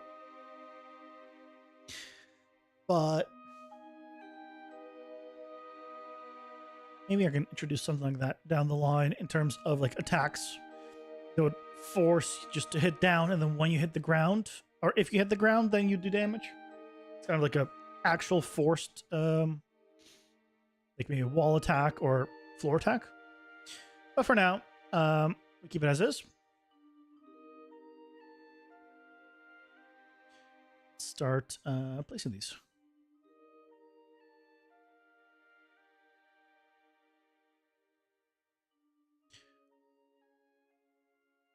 So to make sure that these are just a bit unique, taking the same pieces, and I'm just going to reposition them, or just slightly scale them, which should still be a lot better and faster than placing them and copying them and all that. One thing I should think about is where do I want something in the middle. Where do I want to have like a walk around effectively?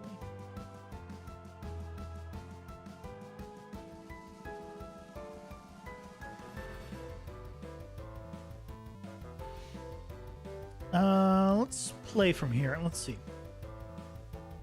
So, started from below.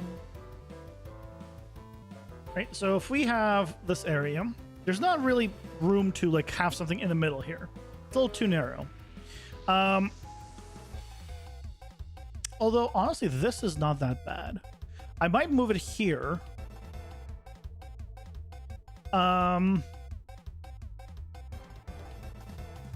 Yeah.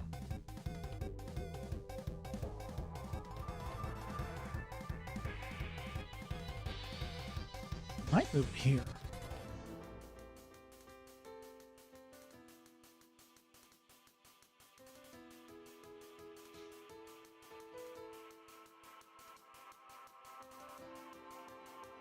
Because it actually feels not bad. But it's kind of in the middle. It feels like there's not enough room here because we don't see very much, so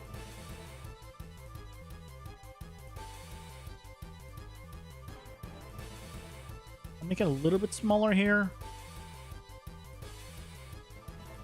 If I was looking from this side, it would have the same problem in the other direction. But making it a little bit smaller, maybe moving it this way. Because this is safer, because it's next to the wall. So you're not risking anything. This one's a little more... because it's safer, I guess having it closer to the wall is better. Yeah, let's keep it there. Let's keep it there.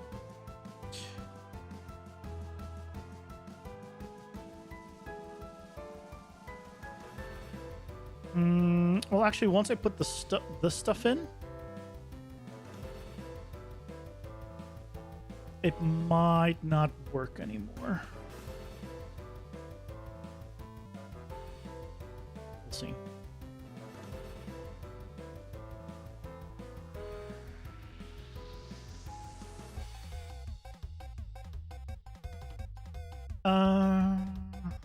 Now it seems like way too crowded. So let's do this. There you go. So without actually modifying too much, we just made it feel.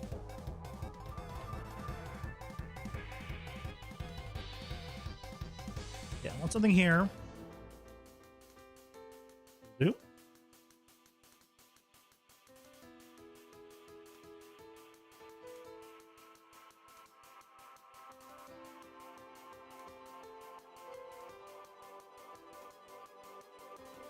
I probably want something on the other side too.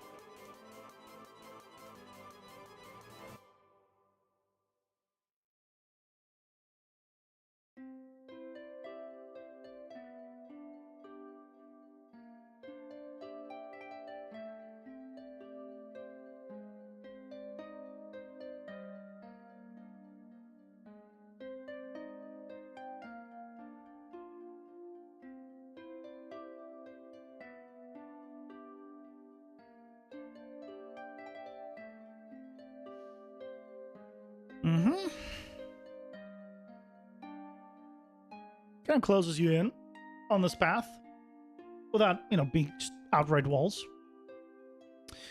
Very nice.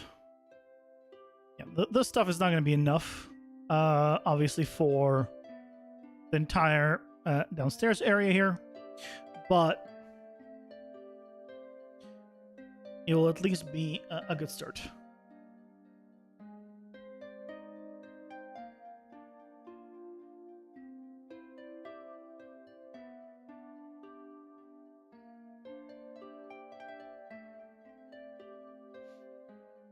Hey, Pablo, welcome in. How's it going? Hope you're doing well.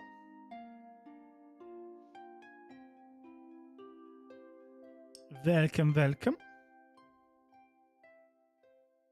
I don't know why I did the accent, but I did. Well, Transylvanian, I think.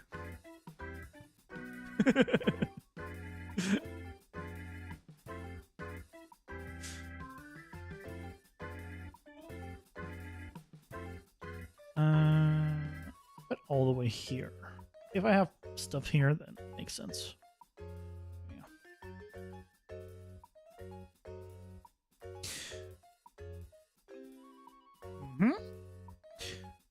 Yeah. Let's grab these two.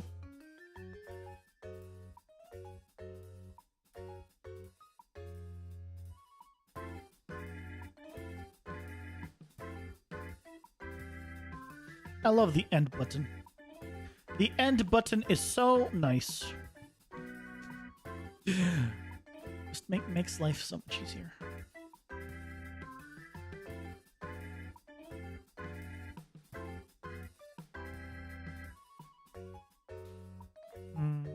Let's make this here.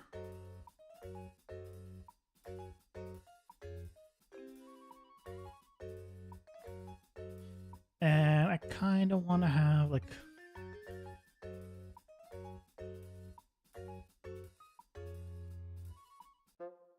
yeah, it's a little more. A little more there to hint at that. Looking good. Just looking in this area and maybe really want to put a box here or something.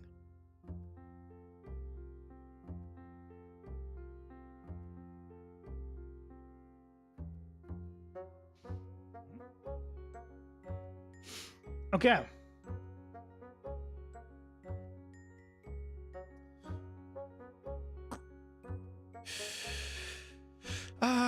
Okay, so we're walking through here. It's a little too empty now in this area, right? So that's an area we go throw something in. So let's grab you. Well, this is a pretty large one. It's more like a middle of the area kind of thing. So, or a corner. I think it's designed for a corner. So let's put you in here right here.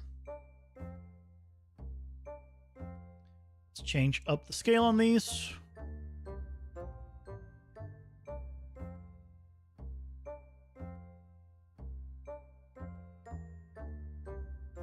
That's fine. You'll do.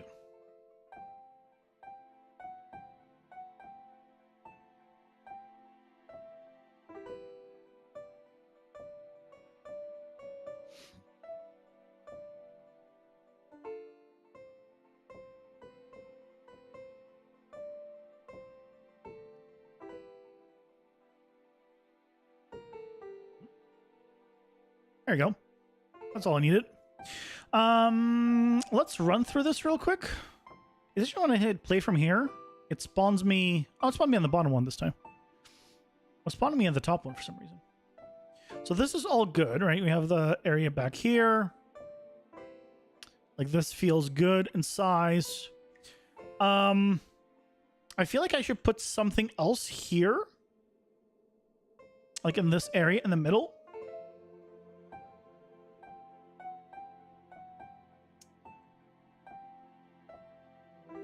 I want something here.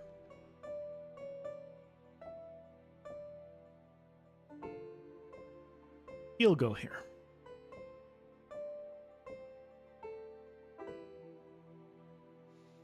Maybe a lamp processor? Yeah, but we're just putting in blocks for now. This is all block out. Just to give the idea of stuff. And figuring out approximately how much room it's all going to take. And things of that nature. That's all we really need is just a little bit of a block out to give the idea of something's there. That's going to be the plan. I'm going to have it here. A little bit higher up here. So now... Yeah, so now it spawned me at the top. Okay. Right, so if we come here... Now, right, we have a little bit of a thing to go around. Which is good. Right, so... Because we gotta think about line of sight. adding areas with line of sight is good. Obviously, you have some here from enemies below and here from enemies above, but just around this is good, especially for ranged enemies.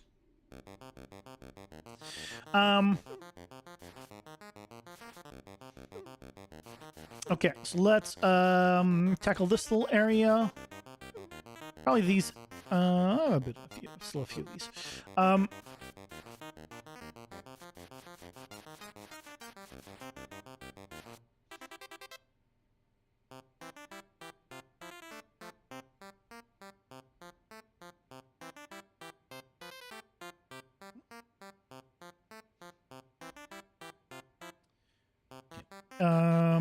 Smaller and taller.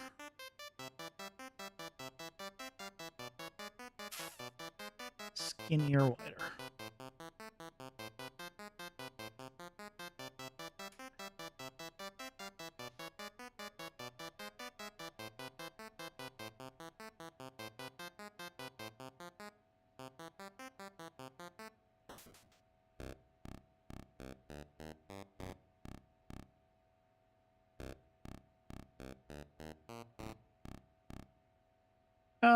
That's good. I don't want to put a railing here because it's going to interfere with the jumps. I don't really want to put any railings. Actually, I'll put in one little railing here on one of these sides. Put a railing here.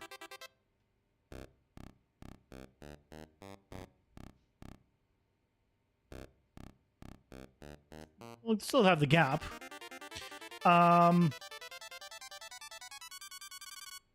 Then maybe I do it on this side as well. Just not nearly as big.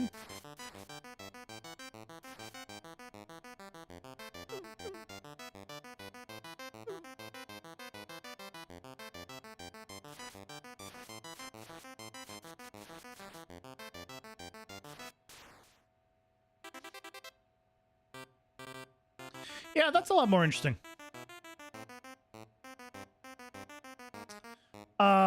Oh, this railing's gonna interfere with the jump, probably. Let's see. I don't want to start from up here. I want to start down here. Oh no, it was fine.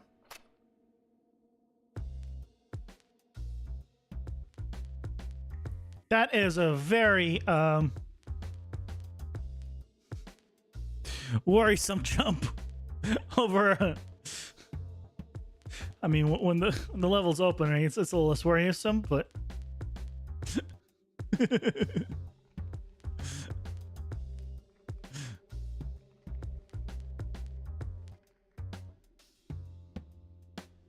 yeah, I can still dash across, which is great.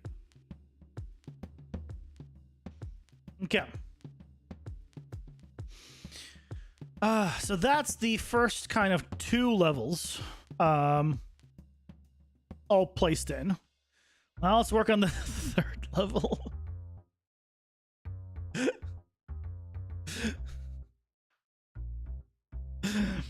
Oh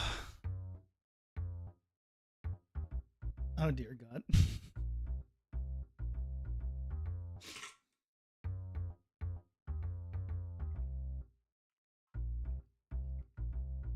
When I'm gonna be actually putting the stuff in here, you bet your butt I'm not putting these in manually.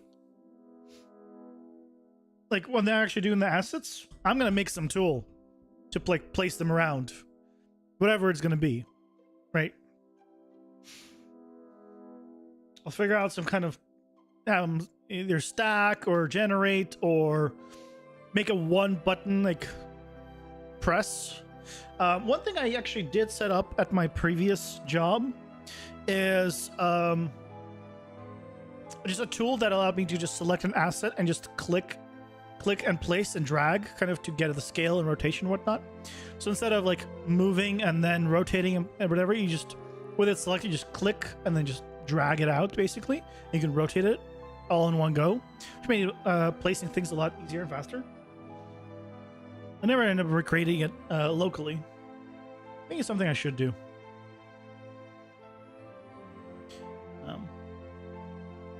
Because for layout, it is quite a bit faster that way.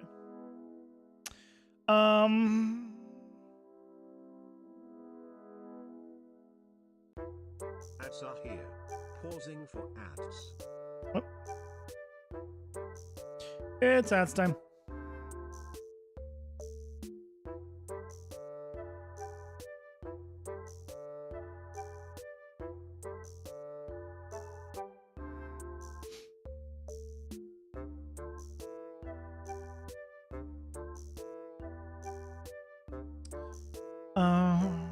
I'm gonna try something like having 2 of these.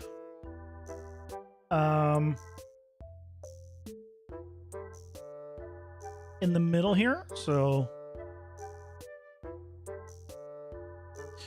let's see how that will read.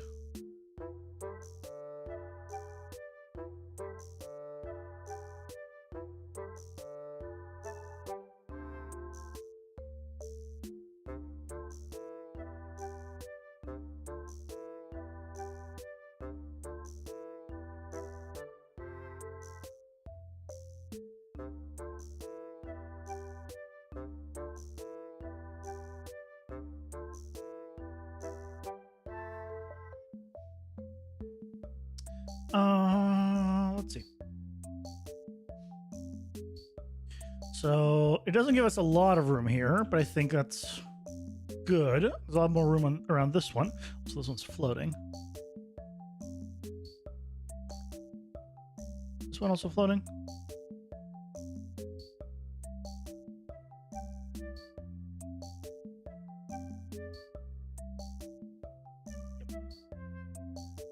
Okay. To give it a little, or make it feel like a little more room, this hat, I'm gonna make it a little bit smaller. So it has 4 and 4.5 versus 5 and 5. So it is considerably thicker. So maybe I do this.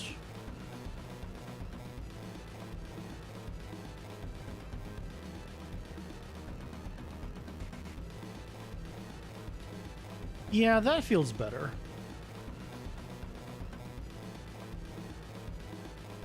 Like that all feels good. One thing I still need to fix though is whenever I dash, you can see I actually like move upwards a little. I did it to it's not supposed to move me up. It's supposed to put me in line with the ground.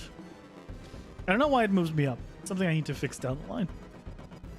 But, you know, it moves me up, so it's fine. For now, it's fine. Okay. Let's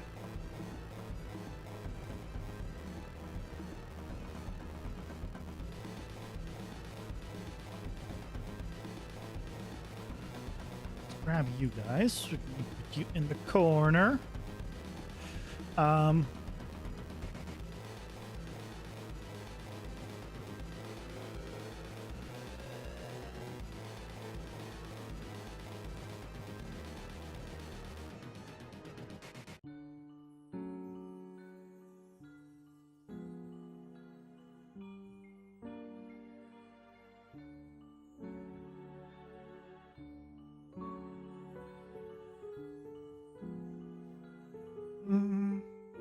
This reminds me of a boombox for some reason. When I was actually a kid, I had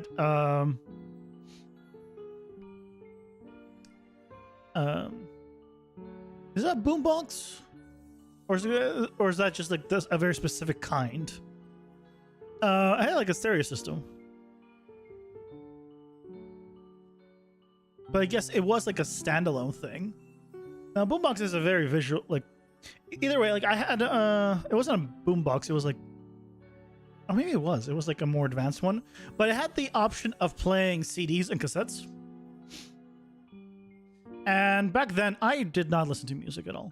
I mean, to be fair, I still don't really listen to music. But the one thing that I would listen to is Queen. That was like the one thing, kind of music that I just liked. And everything else I like, didn't care about at all. And for whatever reason, I just really liked the fact that it had an option of copying CDs onto cassettes, and I just did that. I copied like CDs onto cassettes. You know, kind of backwards. I just liked using the feature. Hey, Collider, welcome in. How's it going? Hope you're doing well.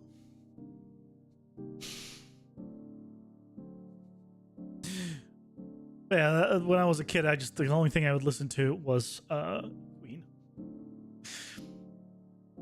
That was pretty much it. And these days, I mean, I don't listen to music. Like, even when I go on walks, I will listen to like podcasts. I do not listen to music ever of any kind. Should be working by taking a break. Well, breaks are important, and depending where you are, breaks are required. You'll have to transfer from pen drives to floppy disks. From pen drives to what? The fact that you have if you have actually a floppy disk reader / writer in this day and age is very impressive.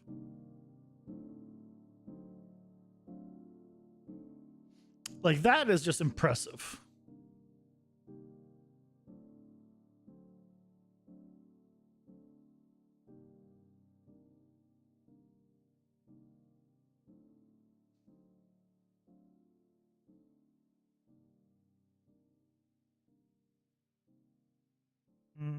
I'm gonna actually just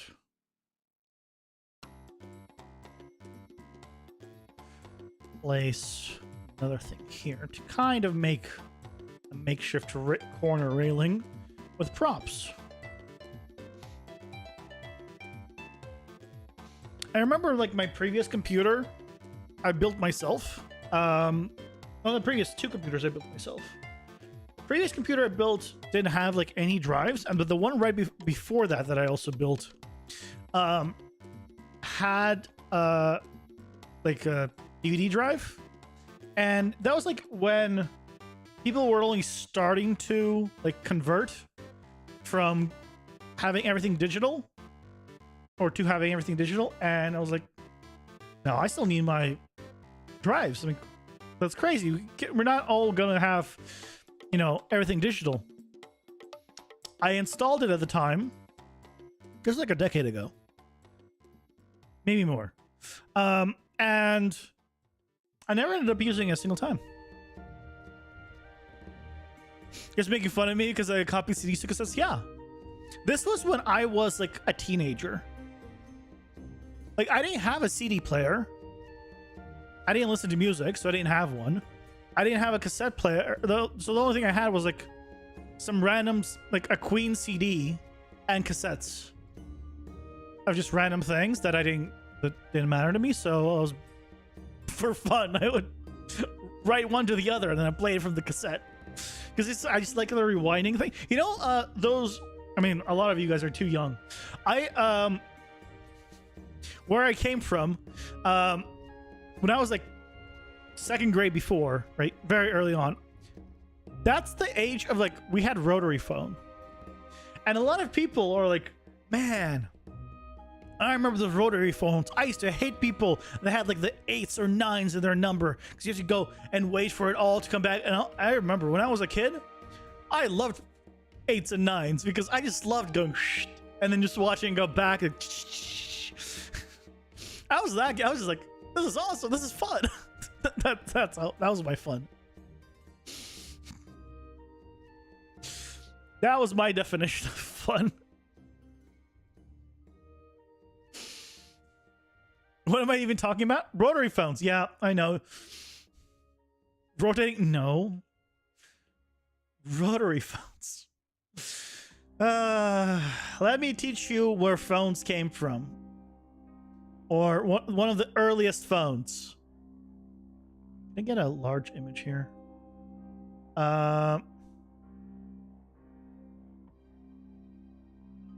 Tool size large, please.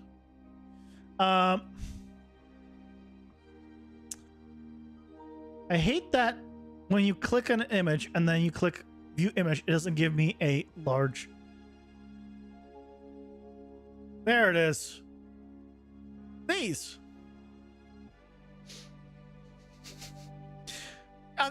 This is not the exact phone I had. I don't remember. This was like before, like second grade, before, like it was very, very young, right? But we had a rotary phone. This was like in the 90s. We had a rotary phone, and a lot of people like, because basically the way it works is you put your finger in one of these and you turn it around, like you just rotate it, and then based on where you ended it and how long it kind of takes, I guess, to go back is the number that it, you know, transits for. You had one of these? You're not that old. This was in the 90s. But a lot of people always make the joke of, you know, people didn't like people that had like these numbers because it'd be such a long time to dial in. But I had them. They were super fun. You had them in the 70s. Keep in mind that I came to America in 98. And from a not first world country. So yeah, we were not exactly like, oh yeah, rich people. So yeah, I mean, back then my mom used to work at a phone company, and like one of the things like the way it would work is people would dial in and you routed them, literally physically taking the things. And I went in those. I actually came into like my mom's work a few times, and literally they would physically like route things to like different places. And one of the things you could do was listen in. because it was just basically an auxiliary port, not a 3.5. It was like the thick big ones. But you just plug it in and just put headphones on, and you can hear this conversation.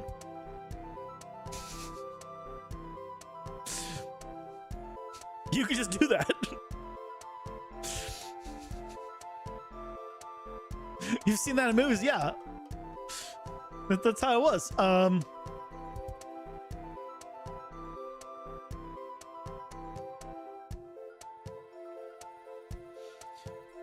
I doubt I'd be able to find. Is it this? It's not quite this. No, you'd probably have a hard time. But there were like racks and racks of this stuff. It was really cool. Oh, maybe it was like this. I think it might have been similar, but basically, yeah, you just plug these things in. And right, and then it meant something. Obviously, I didn't know what anything was. I didn't do any of that. But yeah, like that's how it used to be. And you had this is like, I think these are like more. There is the rotary thing. But you could plug in headphones and into one of those and just listen to the phone call of whoever's having it, if there is one on that line. And I know that because I did it, because my mom would give me headphones and be like, here, listen in, just don't say anything.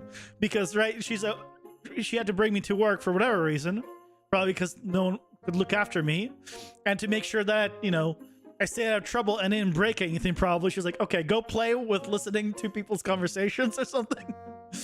And, you know, just don't break anything. You just don't make a sound. I never made a sound because even back then I was very introverted. I don't remember if you even had a microphone to even be able to say anything during those calls, but when you're listening into random people's conversation, it's not that fun, especially when you're like in first grade. Like, you're not gonna get much out of it. You can hear whatever, like crazy stuff, and then it'll mean absolutely nothing to you. So this was like, again, like, I came to America before I finished my second grade. Tell you for like reference and like in age wise, like, so yeah, it's, you know, that's basically how that all transcribed or transpired, I guess.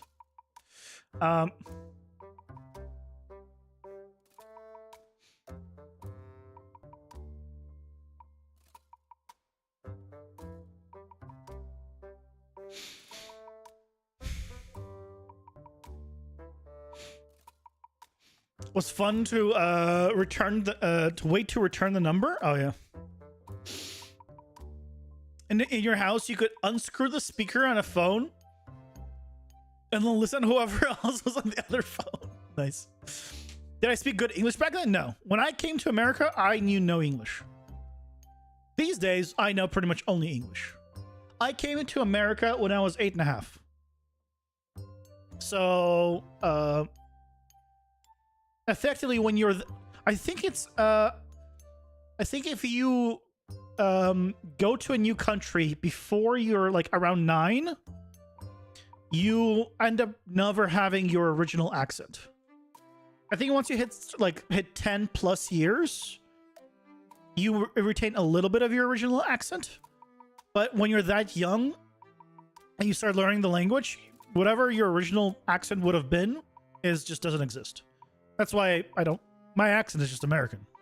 And I consider myself American. What was the problem with the walls in the game? Many different things. Are you asking about something specific? I've had many problems with the walls in the game over the course of everything.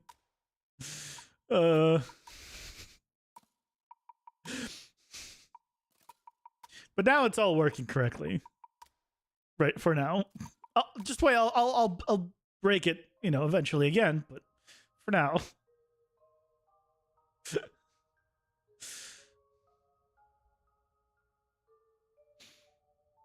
The game changed so much. The camera was your favorite change. Yeah, the camera is so much better now. It was so uncomfortable before, but you never said that. It was never said. No one gave feedback, and so I was like, okay, well, let's try this. And then I'm like, over time, like, yeah, I think I'll be better this way. And then slowly, I change things. If I got feedback, I'd be able to like make changes so much faster.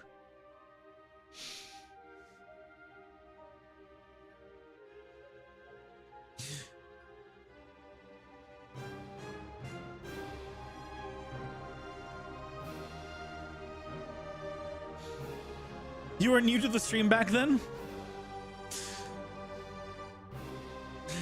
You didn't realize that, you know, you could criticize me and I wouldn't like ban you for it? Was that the problem? You're like, oh crap, if I criticize this guy, he might ban me or something. No, it's more like trash. I mean, yeah, it is. You don't have to say it like that. Jeez.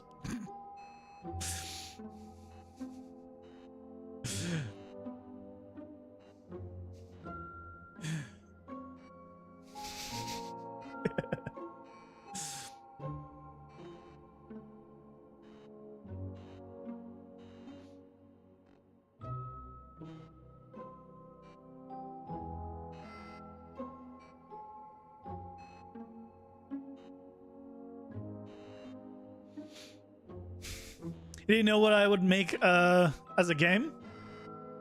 What I want to make as a game? Yeah, well, I had a general idea, but like a lot of things will change over time. In general, good feedback is just constructive criticism.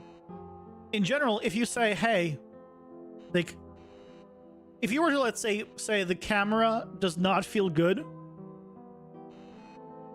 if you were to give like a reason why it doesn't feel good, or give an example of what would be a good camera, that would be like amazing feedback. That's like top level of feedback, because that's like constructive feedback, which is like the best. But you don't have to like go that much or that far.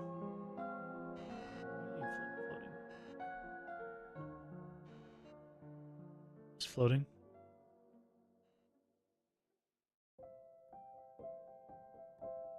Yes.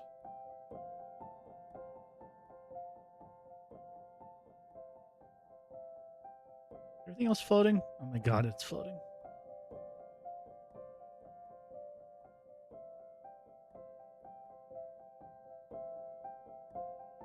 Okay. You're not floating. You're no longer floating. You're no longer floating. Okay. Were you floating? How are you floating? I thought I put you down on the ground. Well, that's why it's floating. I thought I snapped you to the ground. You're now in the ground.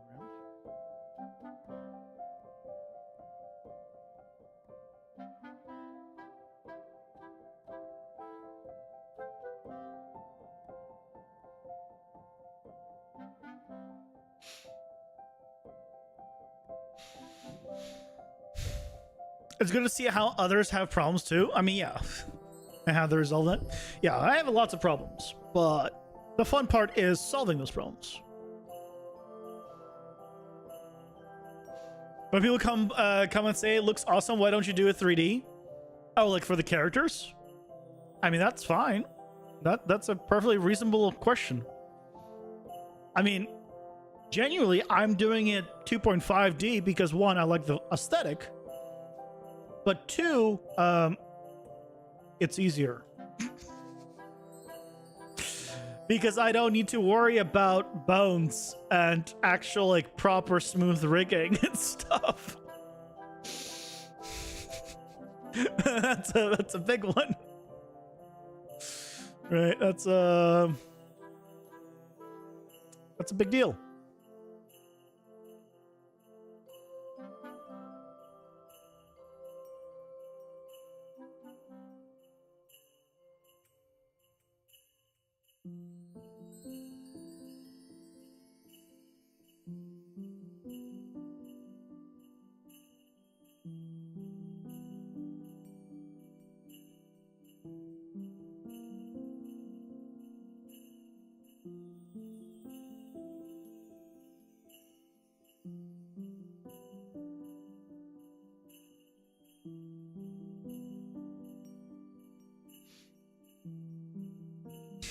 If you hit the end on those key, oh, listen, yeah. Usually, yes, it depends on some things. Like, yeah, if I come here and I press end, right, it'll snap. But because of the collision on these, I think it's colliding like right there, technically as a perfect overlap. So that's why it. If I moved it over a little and then press end, right, it'll snap to the ground. But because they're technically the collision boxes are perfectly like touching right there, it doesn't. I can't snap it as easily there. But yeah, I use the end snapping all the time. As long as you don't have like, as long as these are like in the air, it'll snap. You like a 2.5, but now with 5.4, it's more easy. Why do you say 2.5D is easier in 5.4? What did they do with? Oh, or do you mean like the? Now, what is easier with 5.4? Some of you don't know what I'm trying to create. This is a bit awkward to criticize.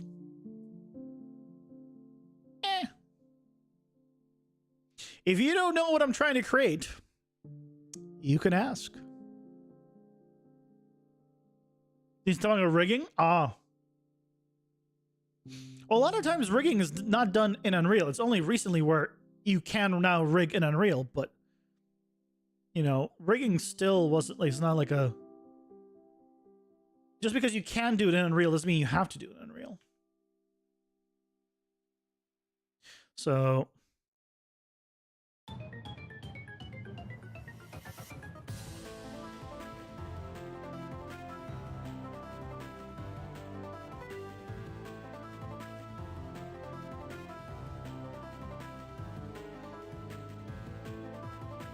Yeah, a lot of good rigging and retargeting stuff in 5.4. But it's not going to make it easier to, like, create good animations and stuff like that. Like, for example, like, if I'm doing a 3D character and 3D weapons, right?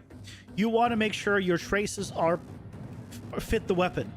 When you're doing a 2D one, I just do like a sphere trace, and that's good enough. Because there is no three-dimensional movement. It just needs to feel correct. In terms of like what visually it looks like, yeah, like it'll hit there. There is no like perfect like dodges or stuff like that. So you don't need to worry about stuff like that. Makes it a lot easier.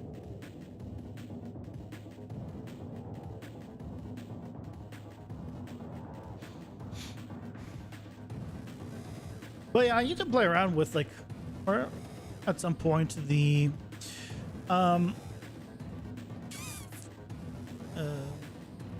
rigging stuff. Just see how like it works. Because I'm curious. I haven't yet, just because if I don't have the thing with me is if I don't have a reason to look into something, I typically don't. Right? So something can release, it's really cool, but if I have no use for it, I just don't end up looking at it. And a lot of times, like, some people I know, like, have even told me, like, man, Unreal, like, releases way too much stuff. It is hard to keep up. I've never felt that.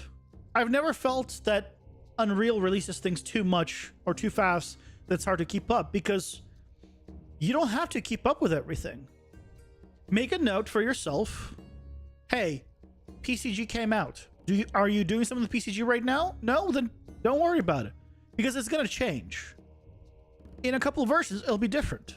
So instead of keeping up with it every single version, if you're not using it, wait till you need it and then learn it at that point. Because then you bypassed all the stuff where you would have needed to relearn and change up your workflow to accommodate the new versions. Right? So by just doing that, you now all of a sudden have a lot less time where you need to invest in learning something, just because you bypassed all the unnecessary stuff where you didn't need to. So that's in general, like, I feel like as more people need to like do that kind of mentality, or if you want to learn something like a program and they're like keep releasing new features, or you feel like you can't keep up, unless you need that option or that thing at that moment, you don't have to keep up.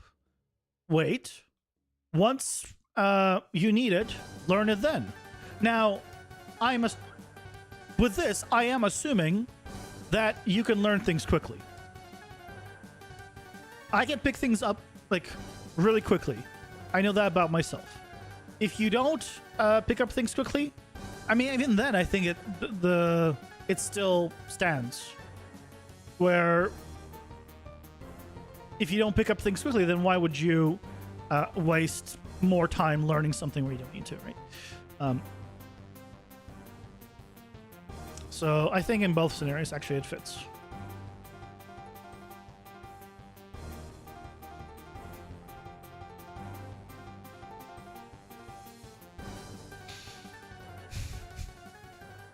M's agreed with you? I'm glad you're agreed with me.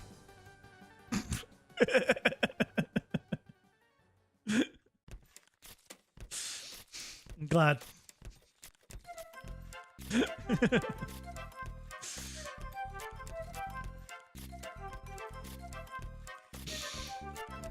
Yeah, that's how I was with like a lot of things. That's how I was with what did I do that with? I don't remember. At this point, it's hard to recall what I used that kind of logic with. But like, Right, I didn't look at the pre-release stuff for the PCG biomes until it came out because I was like, why? It might change. I'll learn it once it actually is released, right? That was my logic back then. Ads are here. Pausing for ads. So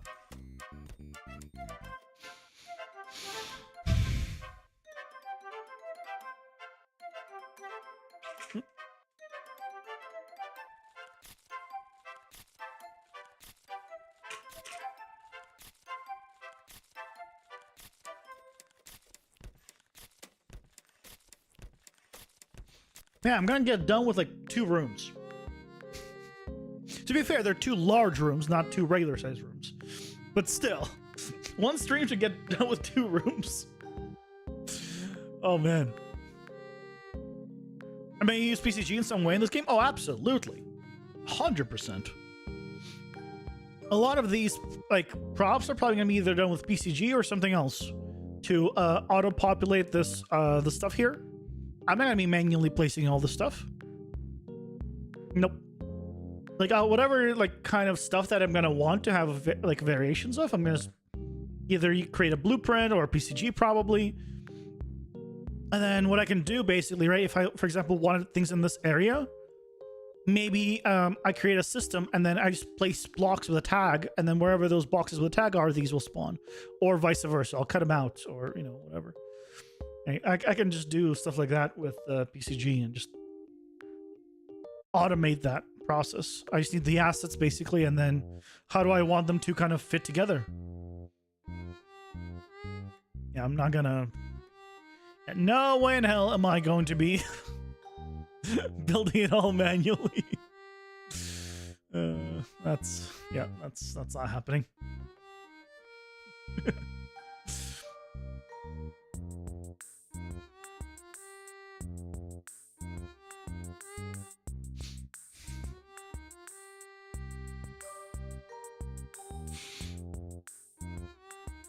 Do you have a history ready for this game? Or are you doing the first gameplay and then the history? Yeah. There's no story of any kind set up for this. Absolutely none right now. I want the game to be fun. And then I can do story or whatever else afterwards. A game can have no story and be fun. A game cannot have no gameplay and be a game. Because that's just called an interactive story. If it's even interactive, depending on how much gameplay it is. Which is fine. You can have an interactive story, but I don't consider that a game. That's an interactive story. So for me, gameplay first. If the game is fun, then we can work with, you know, putting a story in or whatever else. It doesn't need to have a complex story. Binding of Isaac doesn't have a complex story. But it's a hell of a fun game. Right? Because it's entirely a mechanics-driven thing. Play Binding of Isaac because of just the fun aspect of it. You don't need anything else.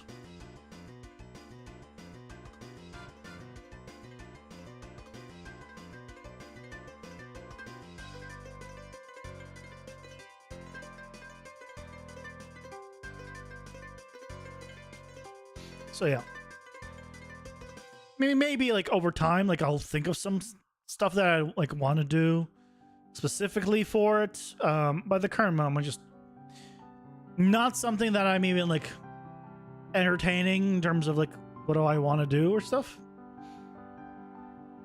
because there's no no point to it.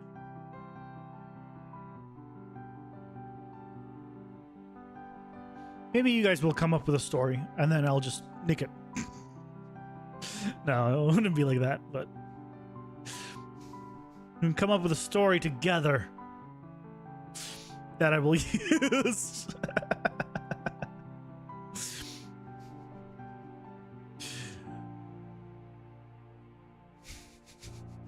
Are you sure about that?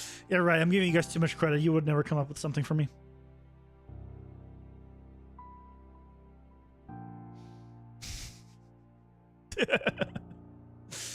That would be expecting way too much.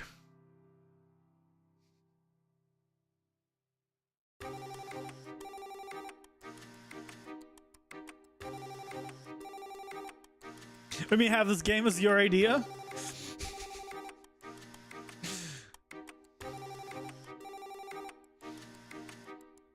I mean, I know it's a 50-50 thing, but I don't know about half.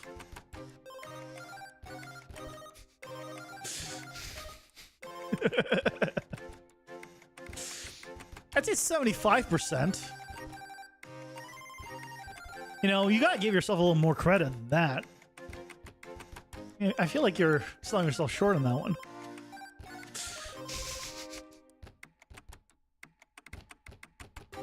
75 of you, right? Yeah. Right, I also think gameplay is the first, yeah. Because if you don't have good what, you were right, I know, right? See, I get it correct. Yeah, because if you don't have a good gameplay loop, it doesn't matter what your game is. It doesn't matter how good it looks. It doesn't matter. Nothing matters. No one's gonna play your game. Never thought you would type that, but yeah. I mean, you don't have to. You could admit that I'm wrong in that regard, right? You can just say I was wrong. You probably wouldn't like typing that because I agreed with you in a sense, but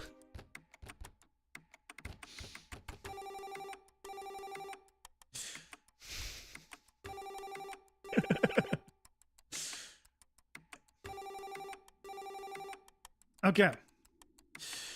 So here's the level so far. Let's see. How does it feel? Yeah, it looks seems good. This open area here. Move around. Got places to go from here.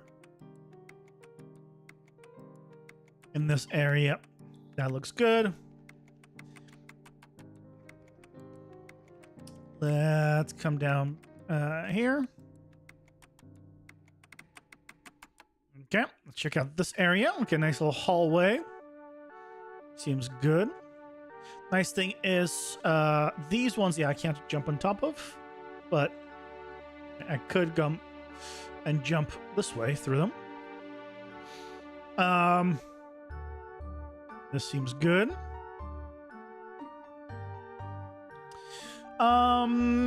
I kind of want to put something right there.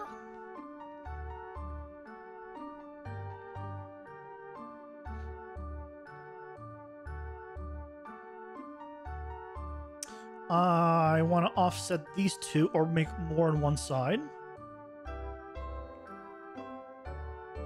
Otherwise, it's good. The feeling when you just want to sneeze, but you don't. Oh. That was not a great feeling.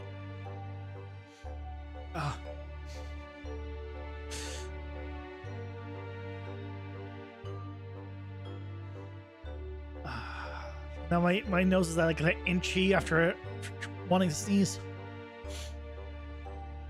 I love a lot of Game Boy Advance games and 90s games. Yeah, like all those games are great. Like I had a Game Boy. I had a Game Boy. I still have a 3DS technically, with only a few games. But like if I ever go on like long planes, like flights, I just take it with me. Don't have many games on it. I have Final Fantasy 6 or Final Fantasy 3 as it's called here that I've never beaten. I have a few other games. Like I don't get new games, but it's like, yeah, a little bit here, a little bit there is kind of fun. Because I don't do much for handheld. Like I have no use case for it. Like I'd rather just play on my computer than pretty much. That's basically how it is for me.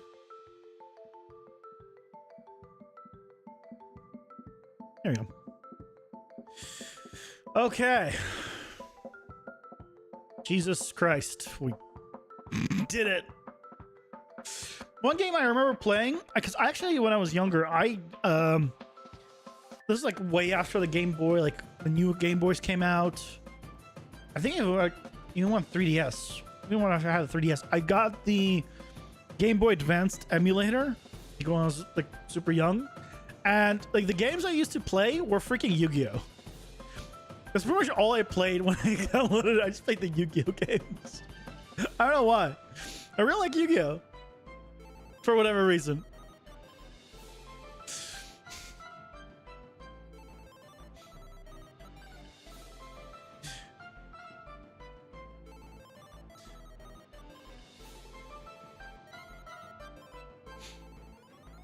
Let's see. Okay, so we have a few. Yeah, there's a room. You have saved the soundtrack of a Yu-Gi-Oh game you used to play when you were a kid. Nice. Oh, look at that. Look at that down there. Look how much verticality there is right there. Oh, that's beautiful. You have the Roses, I think. Yeah, I think I played that. I played that. Although my first console that I ever had was freaking Dreamcast. The Sega Dreamcast. My dad bought it for me when I was young. Obviously when it was still like development and stuff. And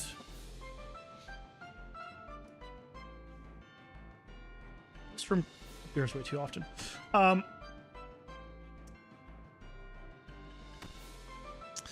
And at the time I was like, oh man, I really want a PlayStation. Because my friends had PlayStations. And then as I ended up playing it, I realized, no, Dragon Dreamcast is freaking amazing. And one of the games I got was like a WWF at the time, like fighting game. And I didn't like it, which is WWE now, I believe. I didn't care for it. And I traded it with a colleague of mine where I basically traded it in for South Park Chef's Love Shack. That was the name of the game. And it is one of my all-time favorite games.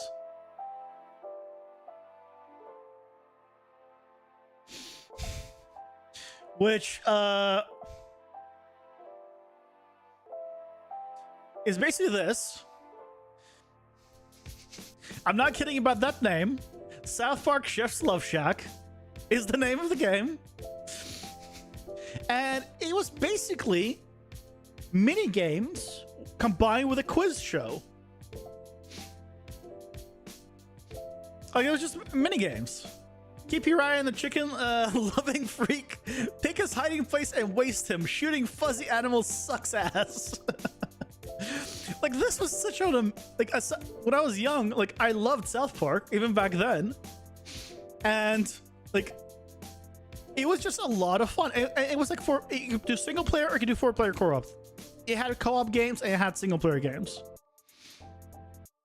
and it was just so much fun. There's like lots of yeah, like this is one of them. What hippie rock group's leader was lovely known as Jer Bear? And then you just have like answers. It was like lots of South Park related trivia that if you watch the show you would know. And yeah, it was great. This is Sega Dreamcast. Love this game. Absolutely love it. I still have my Sega Dreamcast at my parents' house. Oh yeah, you entirely in one of the mini games probed Cartman. Yep. Again, they don't make games like they used to. They really don't.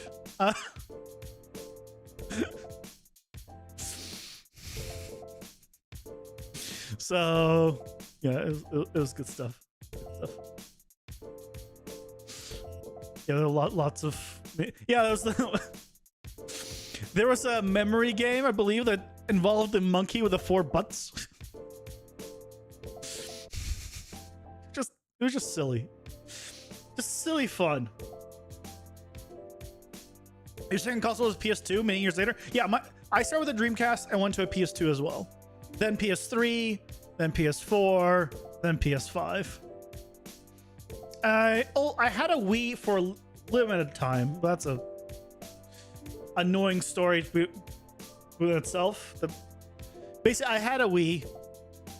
I really wanted a Wii. And it was, when it first released, it was just not available anywhere. I bought one. And my mom's like, well, we wanted to get a Wii, like, for you and my stepdad at the time. And to have, like, a Wii for both of us. And so she made me sell the Wii. And basically it turned out to be, basically it became his Wii.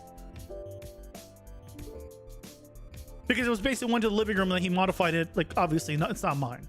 I was so annoyed. And so, yeah. Like, I had Guitar Hero for it. That was not my Wii.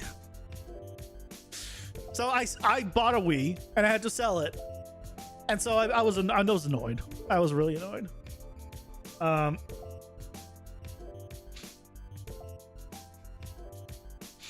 Your first console was a clone of the NES? Interesting.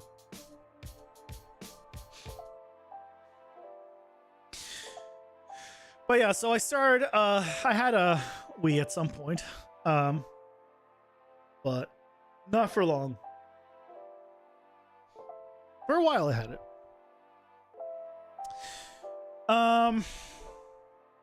But otherwise it was always PlayStations.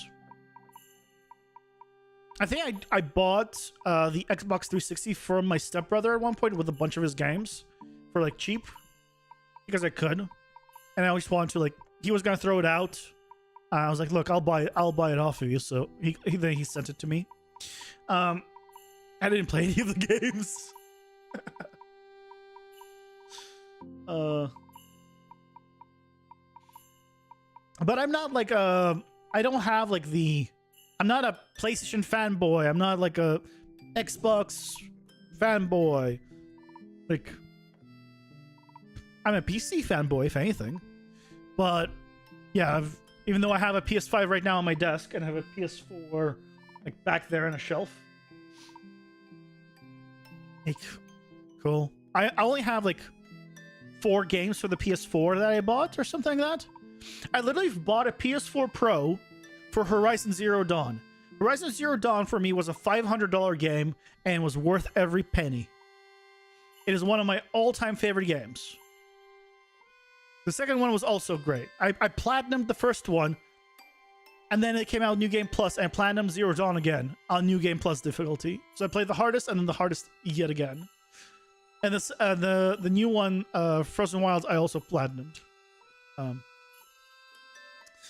So, fantastic game. And now I am real annoyed at Sony with what they've been doing.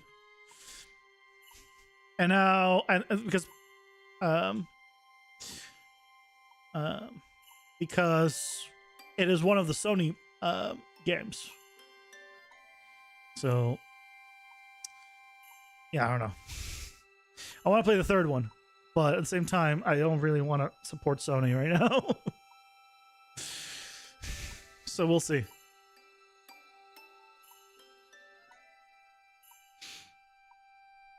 First time you played Horizon was your Xbox PS4? Or at least on PC you bought for your birthday? Yeah, I bought it for the PC as well. I never beat it on the PC. Because I was like, at that point, I already platinumed it twice. And I couldn't bring myself to do it again. Even though it's such a good game. Oh, no, I think what happened was I wanted to stream it because I loved it so much. And for some reason, OBS had real trouble capturing it. I don't know if it was my computer or what, but it would not capture it at the same frame rate it was actually playing at. And maybe it was something on my end. Maybe it was, I don't know. Either way, that was the reason I never ended up going and playing through it. Forbidden West is on sale right now? I mean, you know, I already beat it. I have it on the PlayStation 5. Yeah, on PS4, I think I had 4 games. I had Horizon Zero Dawn, the God of War. I had Detroit Become a Human. And I think Spider-Man. I think that was the fourth one.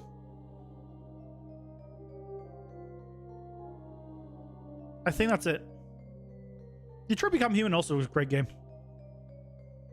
I got everyone to live with a little bit of cheating at the end for one of the people where I had to load a previous save. But then I got everyone to live on two paths. I had no help at all, and I got them all to live.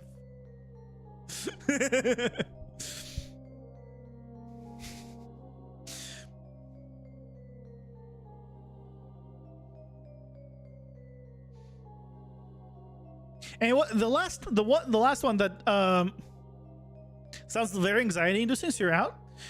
It's if you like an actual interactive story, that is basically what Detroit Become Human is. It is an interactive story, a really good interactive story, mind you. And the thing is, you can like go back and just replay. Like if you got to a certain point and you're like, crap, I made a mistake, you can just load like a previous point and play from there, if I recall. So even if you end up dying, you just go back and make a different choice.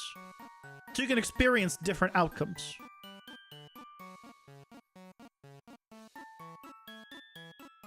You dating myself too much? Get an Atari with a Adventure, Space Invaders, and Night Drive? Nice.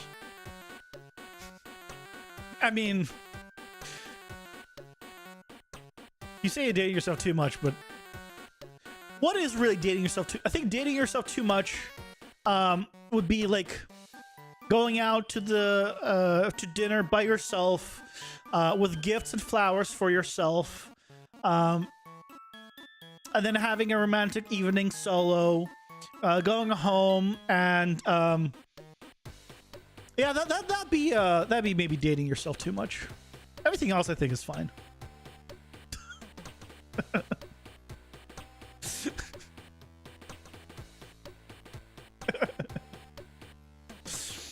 You have the opposite relationship. You have the opposite relationship with your biggest enemy. I don't think anyone who is an enemy of, like, that is not an enemy. I generally don't think that's an enemy, because at least not a sane enemy. Nothing's wrong with solo romantic evening. Yeah. Well, if you're doing that all the time, then maybe it's too much. But that's the only kind. Because there's a saying, you are your own worst critic, right? That's the saying. And yeah, in general, that is true. Like when you're figuring things out, you are your own worst critic because you know yourself better than anyone else. But if for example, let's say I hated someone that was streaming, why the hell would I watch them? That doesn't make sense. Now, some people do that. They quote unquote hate watch. I don't understand that at all. It's like, why would I waste my time doing something I don't enjoy? That is something I cannot understand for people. It's the same thing where like people who played like Dark Souls with like no summons, no nothing, and then they get so angry and throw the controller, right? What? You're not having fun. Why are you doing this? I don't understand. It's the same thing. If you're quote unquote like doing it, why are you doing it if you don't like it? That seems like a waste of life. Not even a waste of time. That's a waste of life. You have so much better things to do. Like watching something just you enjoy will just make you infinitely feel better. Right? So I think if you're watching someone and you quote unquote hate watching them, but you're always invested in them, I don't think that's hate. That to me, that's not hate. That is like, that's something else. Right? That is infatuation? Is that the right word? Infatuated?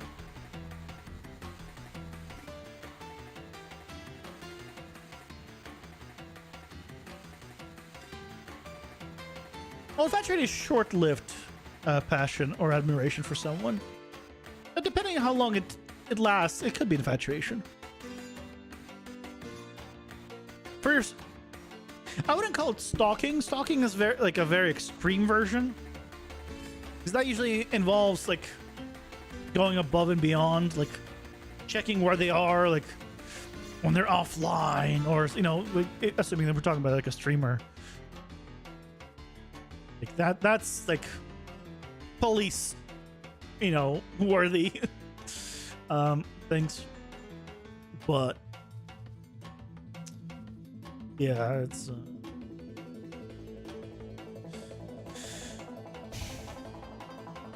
yeah, that's why I don't believe that people who just watch people is a hate watcher. Or if they somehow actually just hate the person, then they're just wasting their life away. I don't think you can hate yourself.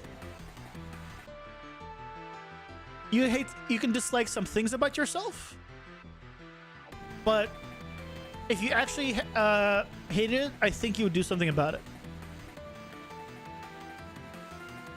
The problem, I think, is if you dislike something about yourself, but you don't dislike it enough, you don't end up doing anything about it. You just continue disliking it.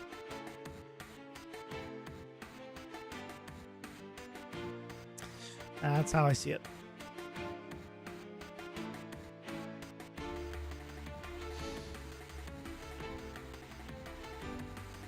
What do I do for this room?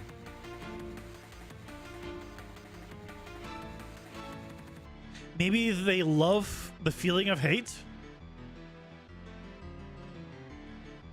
I mean, at that point, they have something they need to get checked.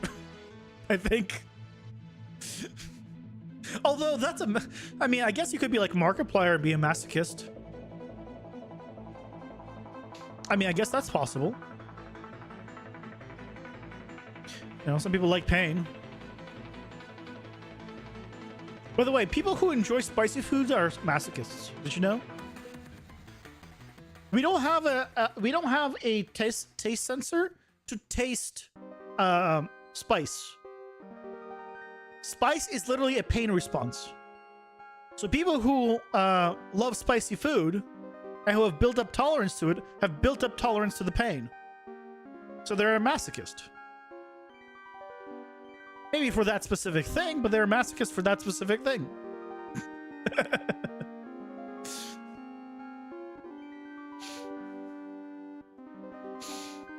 I'm glad you got therapy.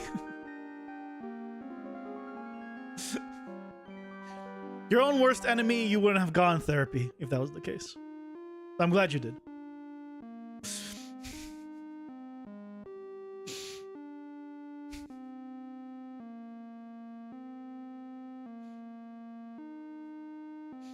Not all you're Mexican. Wait, what? What did I miss though? You always eat spicy and we love it. Yeah. But I'm saying that, right? The act of spice isn't a taste; it's a feeling. There is a taste to each spice, but the 5 tastes, right, are salty, sweet, bitter, umami. I'm forgetting the 5th one. It's too late and my brain is not functioning. But basically, it's not it's not there tastes like something, right? But it's not something your tongue is responsive to. A lot of times, also, it's the nose thing. A lot of spices have really nice aromas, and if you close your nose and eat like 2 things, a lot of times you won't be able to tell it. At least that is what the research that I was looking up just told me. Maybe I'm wrong, but that's what my research has found looking into it. Ads are here. Pausing for ads. We smell while we eat more than taste with tongue. Yeah, that is very true. Yep. It's why that water brand. There's the water brand that adds the just the smell capsules, and then you just drink water. And because the smell is like orange, you taste orange water, right? That's how that works. Because it just tricks your brain. Because your tongue isn't tasting anything. It's your nose smelling it and thinking that you're tasting that taste when you're not. Because taste-wise, if you were to close your nose, you'd still be drinking water, which should be tasteless. I forget the name of that brand, but it doesn't matter.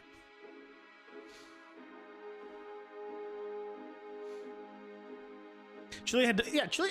It absolutely has it has a flavor. All of them have flavors, but the spice, the thing that burns your tongue, that gives you that hot effect, that's just the pain receptors. That's not the flavor receptors, is what I'm. But it absolutely has a flavor. I add spices to everything. I mean, one of my favorite things to put on anything is sriracha, to be fair. Although sriracha is not a spice at all to me. It's not a hot sauce at all. It's just a flavoring thing.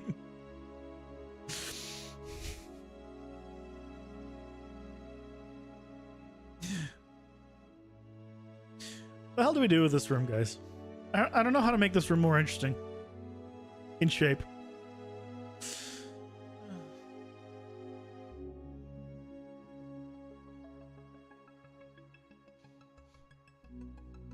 I have an idea.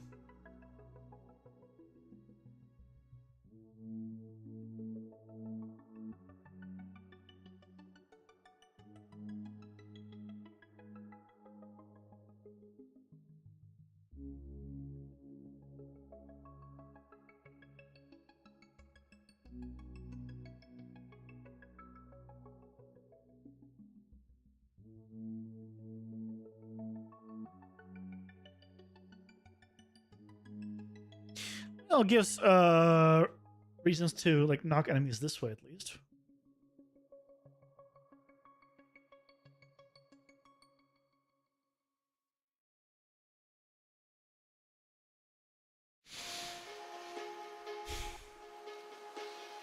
Do I put sriracha on my toilet paper? I don't eat the toilet paper, so no. No. It's a consequence that we can afford? Yeah. Yeah, spices are amazing. Always spice your meats, everything. Like even if it's like the same, like I have, I don't like go out of my way to like make my own like spice mixes and stuff like that. I just have like different like herbal seasonings. Like I have like I think smoked paprika or some. I have a spice. I have like an Italian like herb mix or seasoning mix. I have a few of them, and I have like some hot sauces. Like at least it put something. Don't like, especially like on chicken. Dear God, season your meats.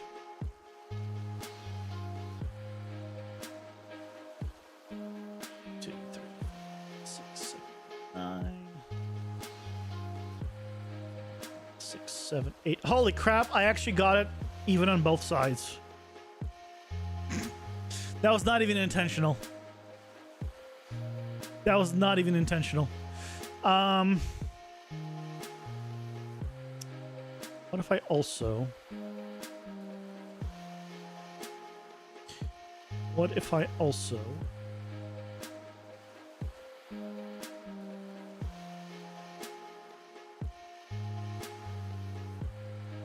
did that? It's a little more interesting.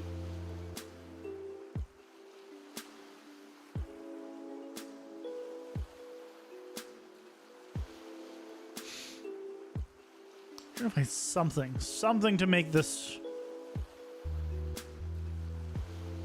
somehow more interesting of a shape. maybe do the similar thing here. But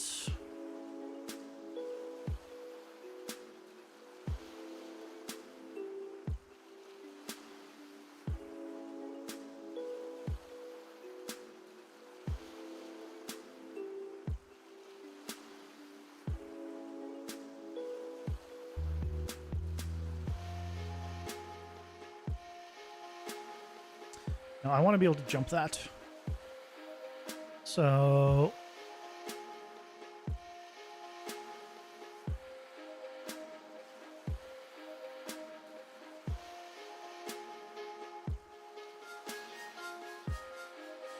I want to be able to jump that. There we go. Okay. That is now jumpable. There we go. That's a whole lot better. Okay. I like that a lot more.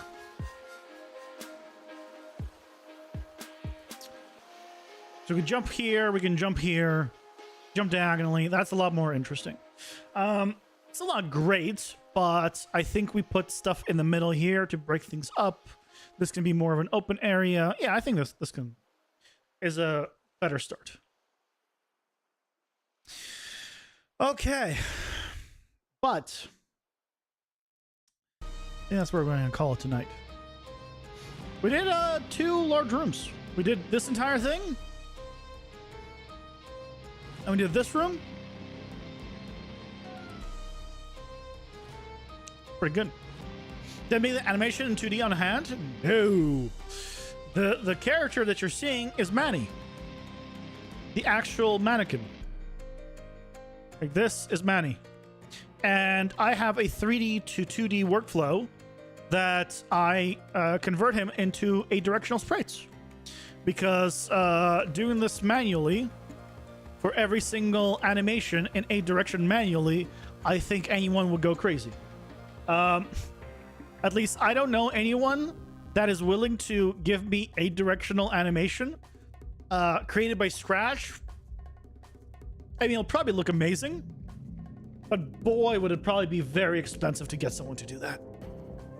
So all the stuff I'm doing are 3D models that are usually from Epic, converted to a directional animations using Blender and a sprite. And I have a full like automated workflow to do it as well. Not full automated, but like very much automated. You just render out a directional animations. So yeah. I'm quite pleased with this, with these levels.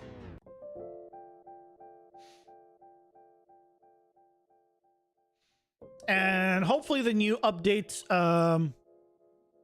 will come out to Dungeon Architect, and we can start getting the levels actually going down finally. So, yeah.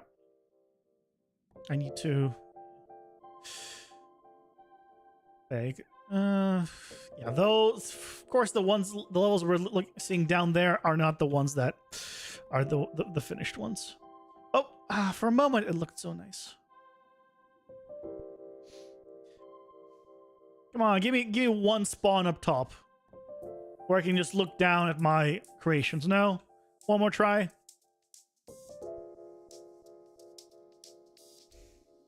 No. Oh.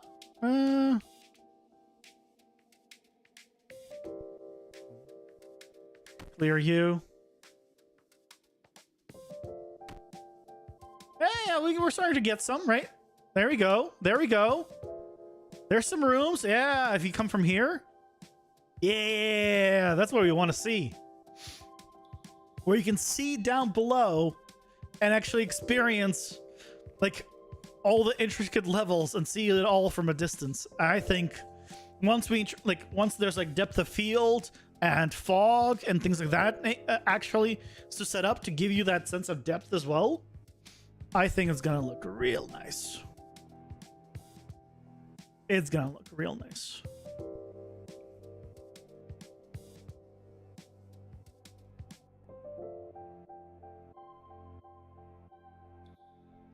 Yeah.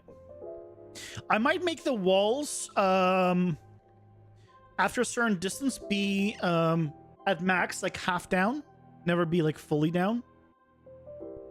Might tweak some stuff that, but that's like details for later. Sweet. But thank you guys so much for joining me today. I hope you enjoyed it. I'm back tomorrow at 6 p.m. Pacific, where we continue with the hopefully doing a couple more large rooms. And yeah, getting closer to finishing up the actual block out for every single room, so we can have something interesting in each one, just like we had before. See you tomorrow with your spreadsheet. I did not use why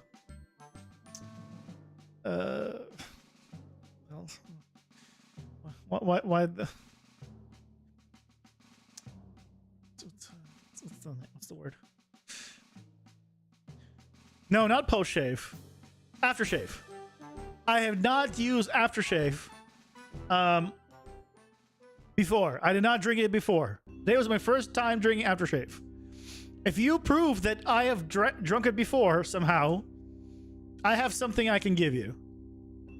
Potentially. But good luck with that, because you won't be able to do it. Thanks guys for watching. See you tomorrow. Take care.